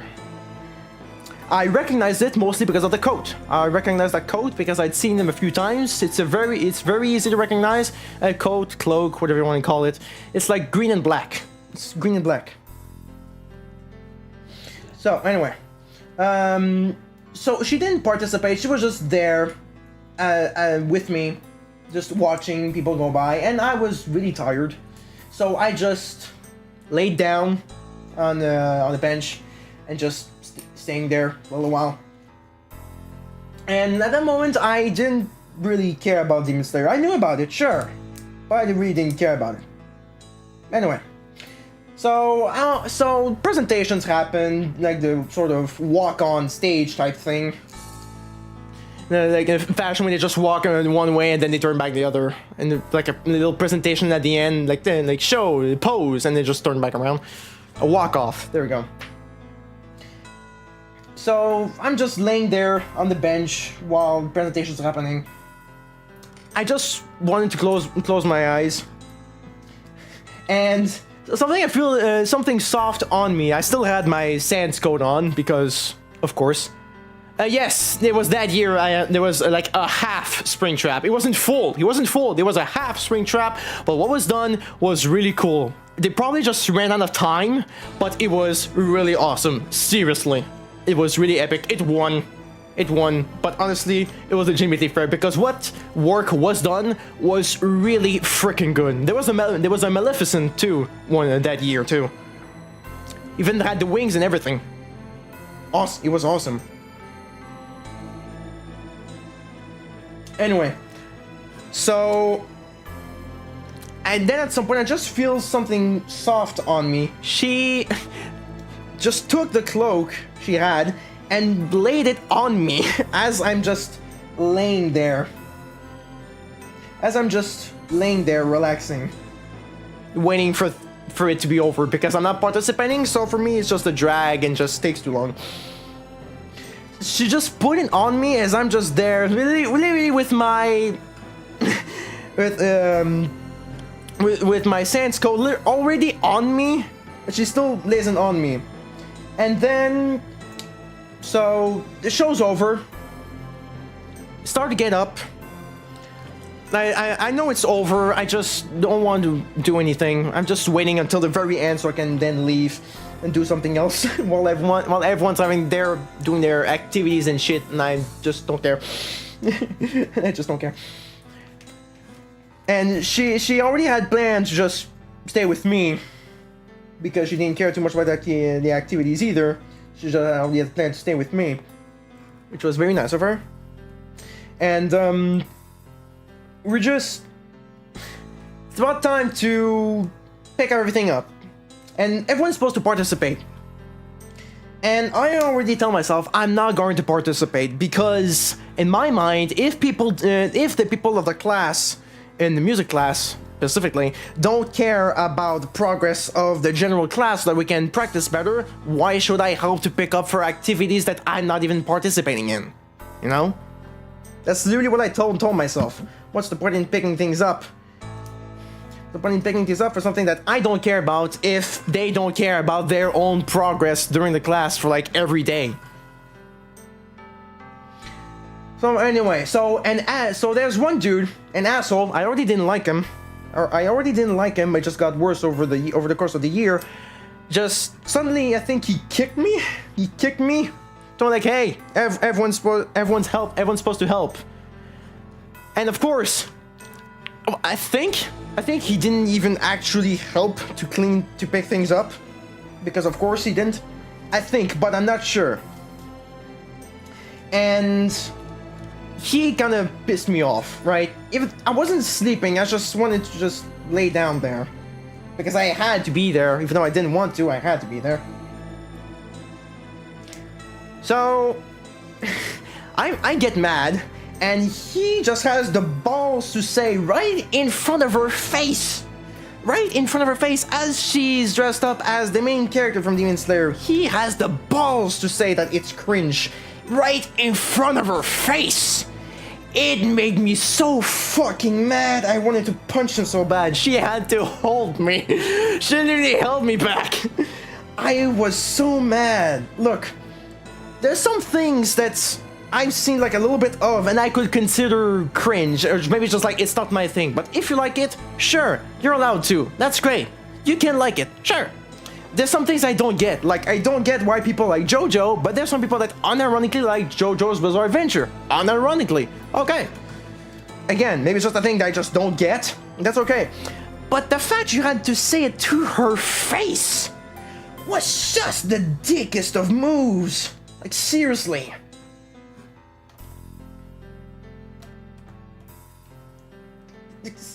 Dude. Like, dude. I know he just hates people in general, but it's a different way. He's an ass about it. Just felt like he was an actual ass about it. Remember, that same dude would just not want to move from his space because we were supposed to make more space for the for the double bases. For the double base, you know, like the huge ones, like the really freaking huge. And then the huge base things. We were all supposed to move from the side. He did not want to move an inch. I had to move around him. I was already set up. I had to move around him because he just did not want to fucking move. It's really like you care more about what people say about your friends than about yourself. Always. Always. Always. I never really cared about myself. I always cared like, dude. And the fact that she had always been there for me, even though there were days I just didn't want to talk. I just didn't want to say anything. She'd just be there. Just be there, listening to me playing piano. That's it. Just be there. That's it. Nothing more. She'd just literally just be there. She even recorded me playing too. Just because she wanted to be able to hear me playing. Hearing it, even though she could listen to the original song, she just wanted to be there. Like, even though you struggle with your sister, I bet if someone called her the R word in front of you, you'd go insane. Yeah, probably. Like, I'm an ass. Like, I can be an ass. I know that. I can be an ass. But don't you fucking dare be an ass to someone I care about, because you will die. Don't you fucking dare do that in front of me.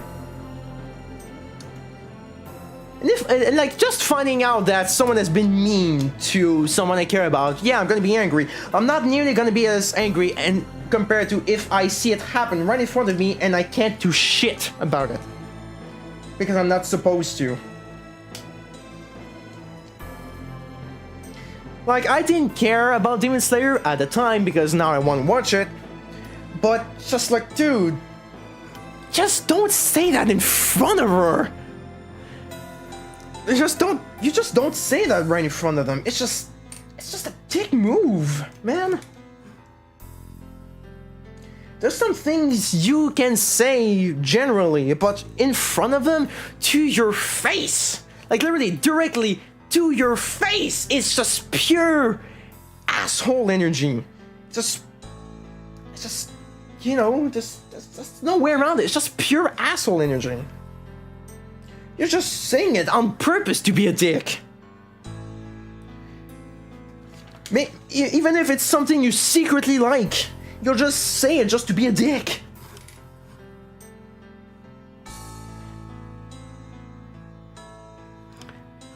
Like, one anime I just don't get and I'll never probably care for is My Hero Academia, right? I just don't get it. People saw it as being like the new Dragon Ball type thing.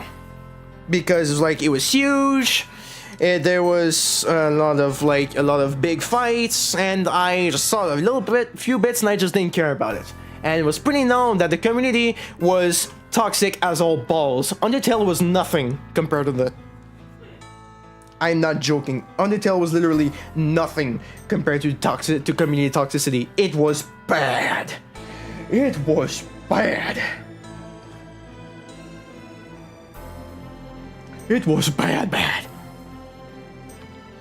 And I just didn't care about it. And then I saw some parts for Demon Slayer. Now that, however, did get my attention. And now it just made me rethink of that story at Halloween. That Halloween, where even though I'm super mad at a guy I just barely even know, the only thing that I know is that he was already an ass. He was already an ass. The fact he woke me up wasn't what made me the most mad. Well, wasn't asleep. The fact he just said to someone that I deeply care about, in front of her, right to her face, something she deeply enjoys and connects with, is cringe. It's just no, you know.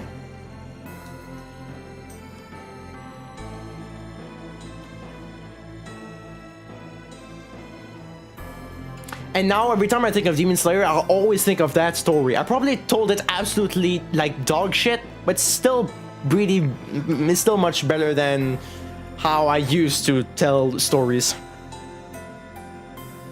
Oh, I just remembered one. Here's another anime story. Here's something that I don't think that even my parents know about. Fucking ad. Shut up.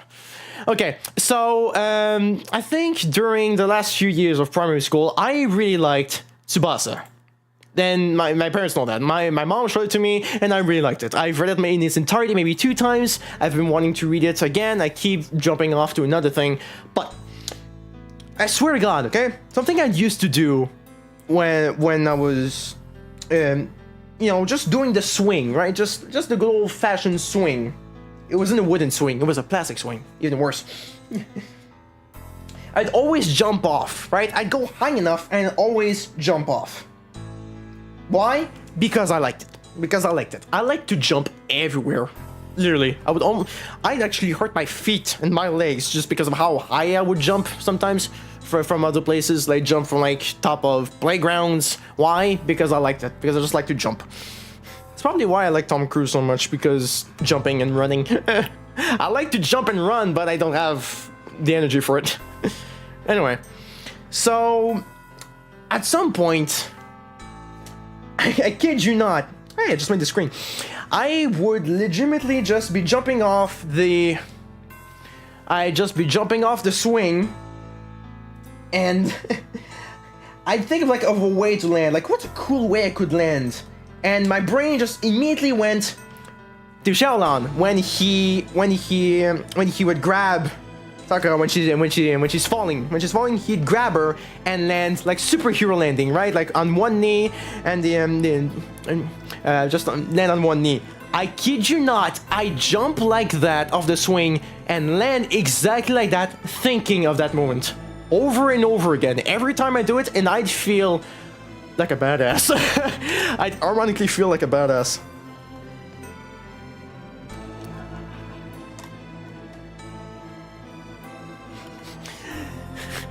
Yeah, that's another little anime story if you want.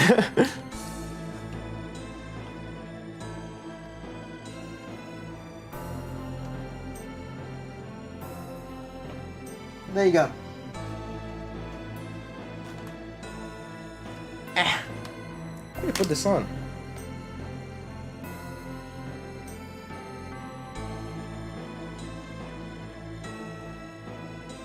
Oops. Oh, I did it wrong. Jeans versus 4 Hunters revival vid is coming. Yeah, he wanted to. He asked the community if he should release it today. You probably said yes. Ah, there we go. That's better. So yeah, that's a little anime story just right there. Long story short, I saw a cool guy land like a badass, and I wanted to do the same thing off a swing, and I did it, and I felt like a badass. Literally. That's the long story short. That's the long and short of it.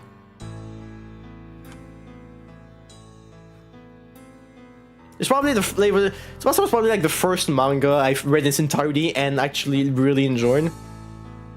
There's so many things I started and never really properly ended, but I legitimately just could not stop with that one.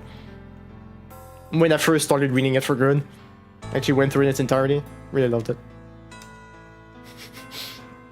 This is looking really good, by the way. It's not quite done yet. It's getting there. It's getting there.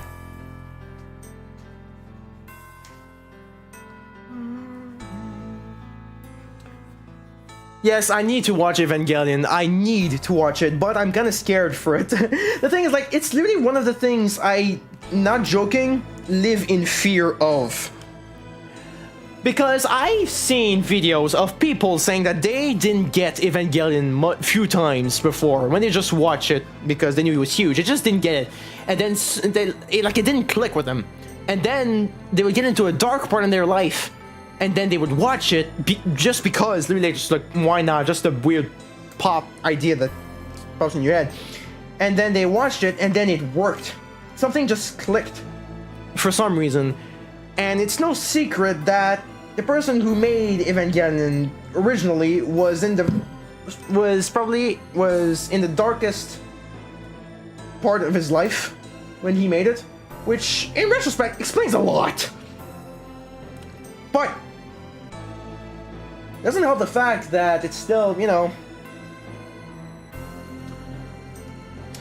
like, I don't know how it's gonna affect me, how I'm gonna see things, because the way that the person was describing it, it just screams like a bunch of people just barely holding on. Yes, the situation they're in is epic, biblical, literally biblical proportions. But at the heart of it, the characters themselves are just broken people barely holding on. And yes, again, there is some more sci-fi stuff and more fantasy, whatever. But at the heart of it, it's just a story about a bunch of people barely holding on. Broken people only trying to do what they think is right.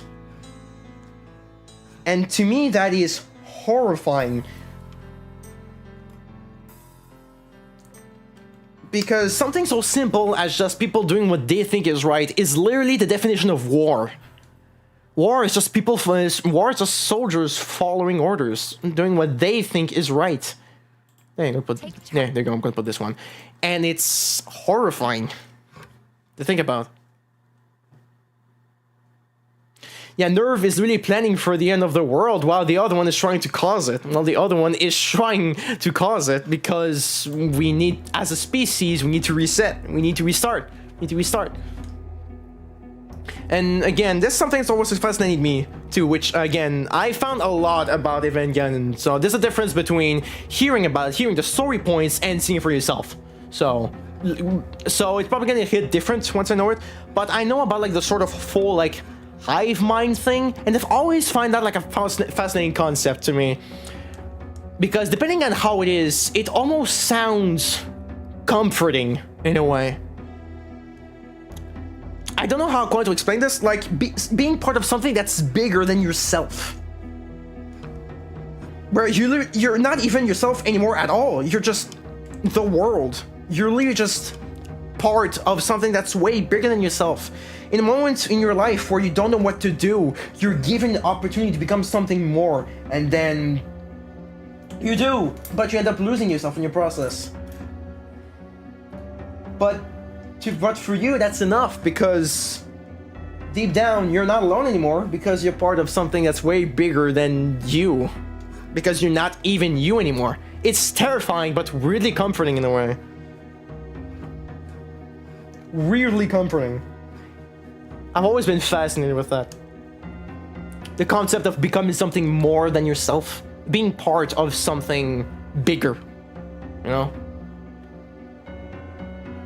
Because in a world where we're all so self-centered, and just so focused on our own, you know, identity and our own purpose, it's interesting to me that for the concept of a hive mind, the purpose is literally right there for you. You can choose it.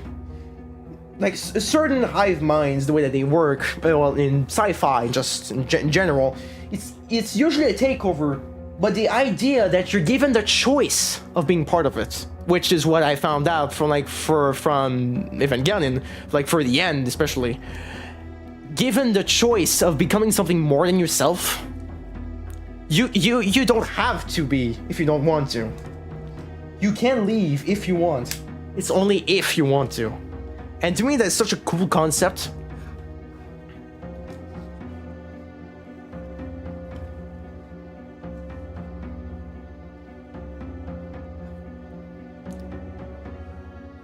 Because usually the hive mind already has a purpose, has a reason for being, already has a plan, and it's all perfectly planned out, right? I tried to watch the OG Gundam too. Yeah, I've just watched like 2 episodes. The box is still there. I can just say for a fact, it shows its age. There are a lot of things I've watched that don't show its age nearly as much, but OG Gundam definitely shows its age. But then again, I've only seen 2 episodes out of 42, so what do I know?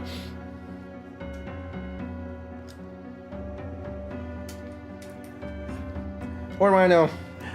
What do I know? I'm just an idiot that would like to be part of a hive mind because it sounds comforting. Yeah, I am perfectly sane. I am completely okay. I don't know if I made sense with what I just said. I don't know if that made sense. I said about the whole hive mind thing. I don't know if that made sense.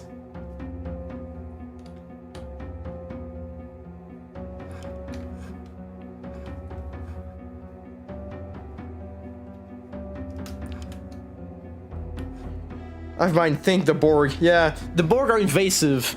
From what I saw from the end of Evangelion, which is like the whole thing of like individuality and lack thereof. The choice of being part of something bigger. For me, it's the idea of choice. Like, in a way, it's still technically individuality because it is a choice. You can leave if you want. If you don't want that life, if you don't want that existence, you can leave if you don't want that life. Oh, okay, now we're putting on the screen. I think I'm done. Oh, you're kidding me. I think I'm done now, but there's still another bag left, I think. Yeah, there is another bag. Oh, it's the other cartridge. Yeah, and there's Tokyo Ghoul too, which I want to see, which I've heard some mixed things about, because some people say that it's not faithful to the manga.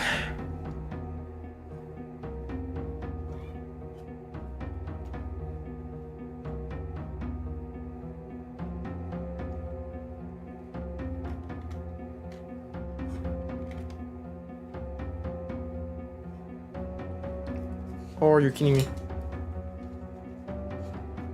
That's the biggest that's the biggest problem people have with it, is that with Tokyo Ghoul, the anime, is that it's not faithful to the manga. Some people still say it's still pretty decent, but it's not nearly as good as it could have been.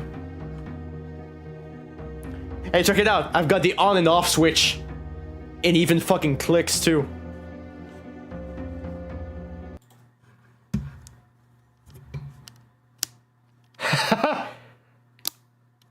That's the on-off switch. It literally clicks.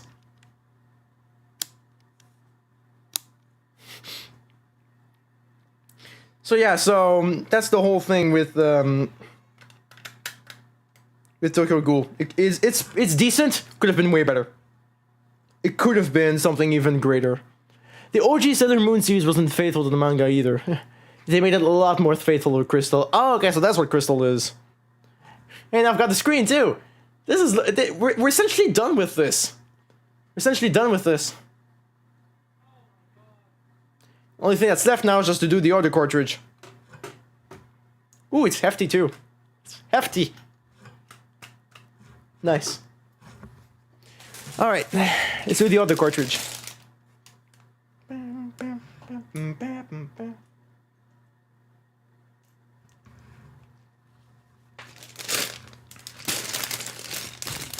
So like I said, the thing with whoops, sorry, music. So the thing with Evangelion, like I said, is like I'm scared what's gonna do to me, but my fascination with it has never stopped. I've always been fascinated with it because, I mean, of course, biblical stuff. I've always been fascinated with biblical stuff, always. The dichotomy of heaven and hell, the concept of an afterlife.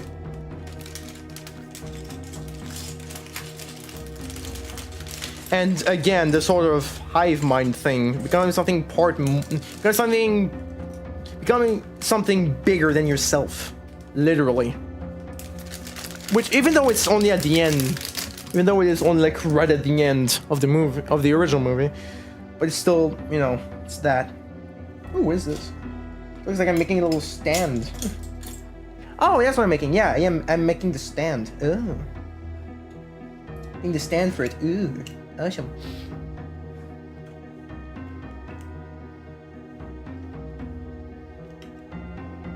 Ah.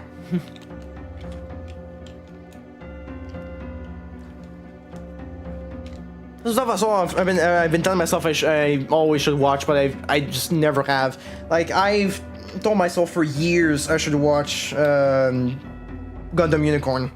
I've never did.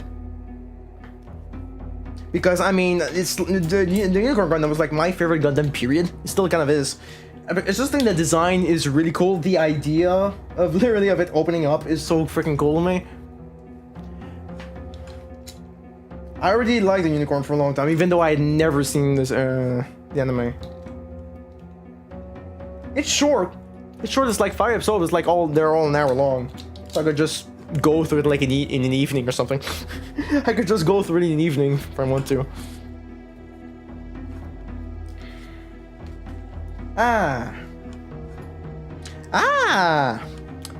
So the headphone jack is something to see, just a little fun Easter egg, but also used for the stand.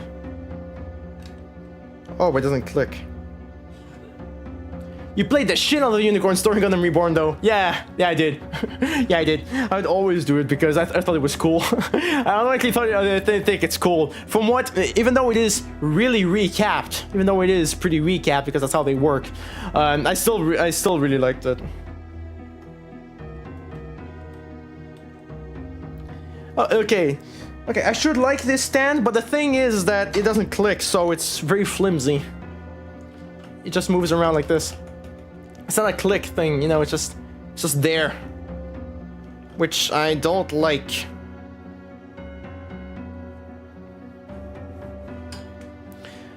But that is okay.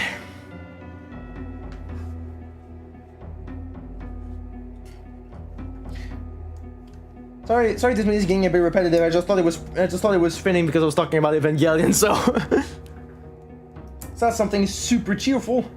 You know, there are some dumb moments, but it's mostly known for being really messed up. But it's not as messed up as some others out there. Holy crap. Oh wait, I've seen something. Oh wait, I just remembered something. I think it was something literally from the creator of Evangelion said himself. Anime is never meant to be mainstream. He says the guy who accidentally made a cult classic, who made like one of the must-watch animes, literally. I think it's funny, but but to me it just fits so well, and that is the whole idea of Japan as a whole for me. It's not meant to be mainstream at all, yet it's everywhere. Because Japan can do some weird shit, that's what we're real here. But everyone knows about it. Everyone knows about it. And it's... a bunch of other anime went unnoticed because of Evangelion. Oh yeah. Oh yeah, Gundam X, lol.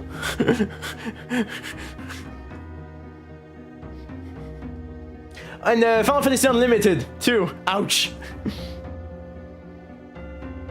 Which I haven't seen too. Probably should watch that at some point. I started to watch a few times. Like I said, for Final Fantasy Unlimited, it's just right there. Even compared to Gundam X, it was like completely, it just went, pfft, no one cared. Very sad. Very sad. Because the thing about Gundam is that, you know, it's been known to always been like anime, so it's been just essentially an anthology of sorts.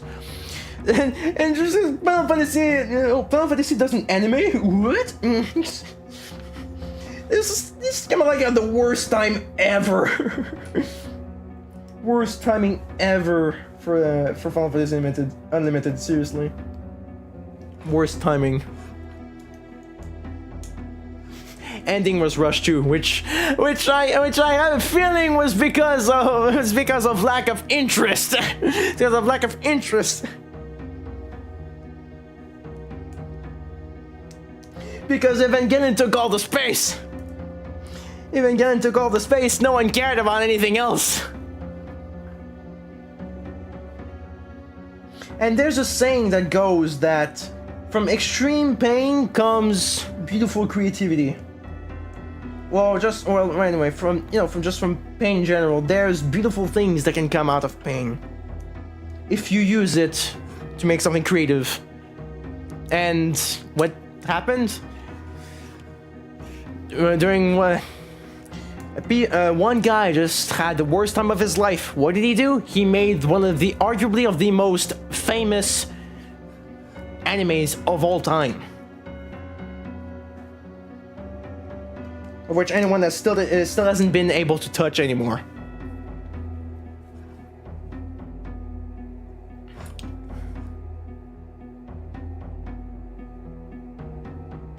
Hey, it's a cool cartridge.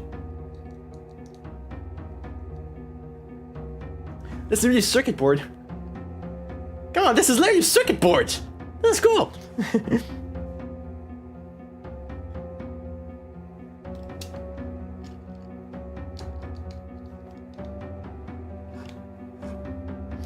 And that's when also, like, during the worst time of my life, I was very inspired to write something.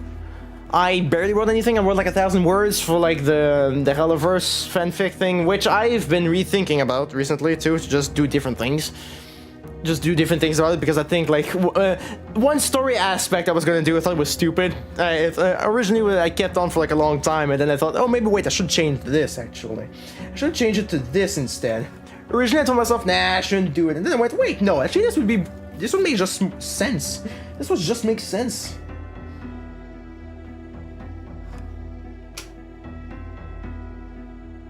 I wrote like 1,000 words, maybe like 2 hours. I think what I wrote is decent, I guess. but I haven't touched it in like maybe a year. I just wrote that, like, I just wrote the introduction because I just started like, okay, I'm thinking of the story. How am I gonna start it? And then I thought about the start, and then I actually wrote it, and then now I've been stuck. Actually, it's not because I've been stuck, because I'm at the time where the character sees themselves in the mirror for the first time, in the reflection for the first time. Hey! There you go. Very cool, very epic. It's pretty aligned too. It's pretty well aligned too. Really cool, really smooth. Awesome. And oh my god, I can put it in.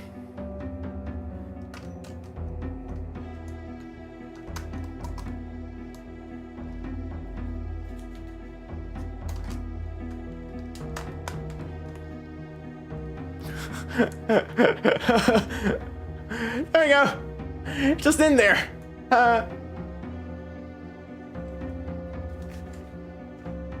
There we go.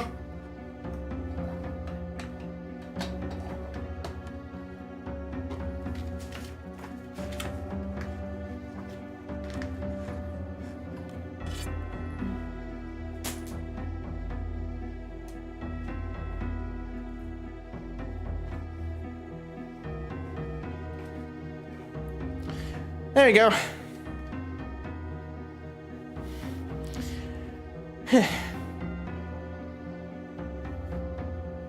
Took me 3 hours. Even though the stream has been running for 3 hours and a half, it's just because the first like half hour I was just struggling to even start it. And yeah, ta-da! It looks really great. Seriously, it's great to hold and it's hefty too. I just love the touch of the buttons. Feel so real. Even the fucking on and off switch. It's just so cool. Oh, so another thing I forgot to mention is that, yeah, I saw 2 movies in theaters. One was the Mission Impossible movie, and the other one was the FNAF 2 movie. Forgot to mention that. The contrast slide on the side, too.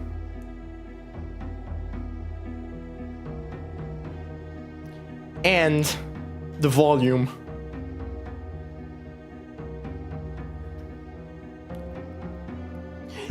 Oh my god, the exterior connector right here. You can link your Game Boys together.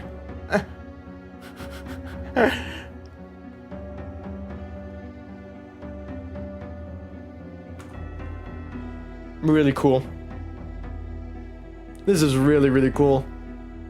I'm really happy I have this. This is really awesome. I love this.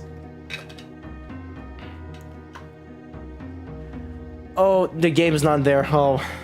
Tell her to wait. I'm gonna end stream. Tell her to wait a bit. I'm gonna end stream. I'm gonna bring it over.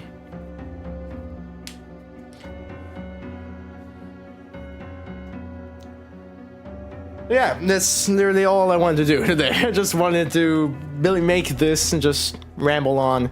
I ended up rambling on for quite a while. I ended up saying that I've officially been now having some actual help, mental help, and I've said what I've done last year. Now that the year's officially been engaged it's now officially the 10th of January. I'm kind of worried. I'm excited, but I'm worried. I'm excited about what's gonna happen. I'm also worried that something goes horribly wrong. But we'll see. We'll see until then. But for now, all I have to say is thank you so much for watching. I hope you have a great day. Don't forget to subscribe and click the link right next to it if you haven't already. And make sure to make sure to include everyone until to this point. Whether it's a good day, good night, good evening, or good morning, or if you're good afternoon, most importantly, take care of you. Really, take care of yourself out there. It's important. With all that said, Let the curtains form a fist! And I'll see you, open people! Next time. Be shoot!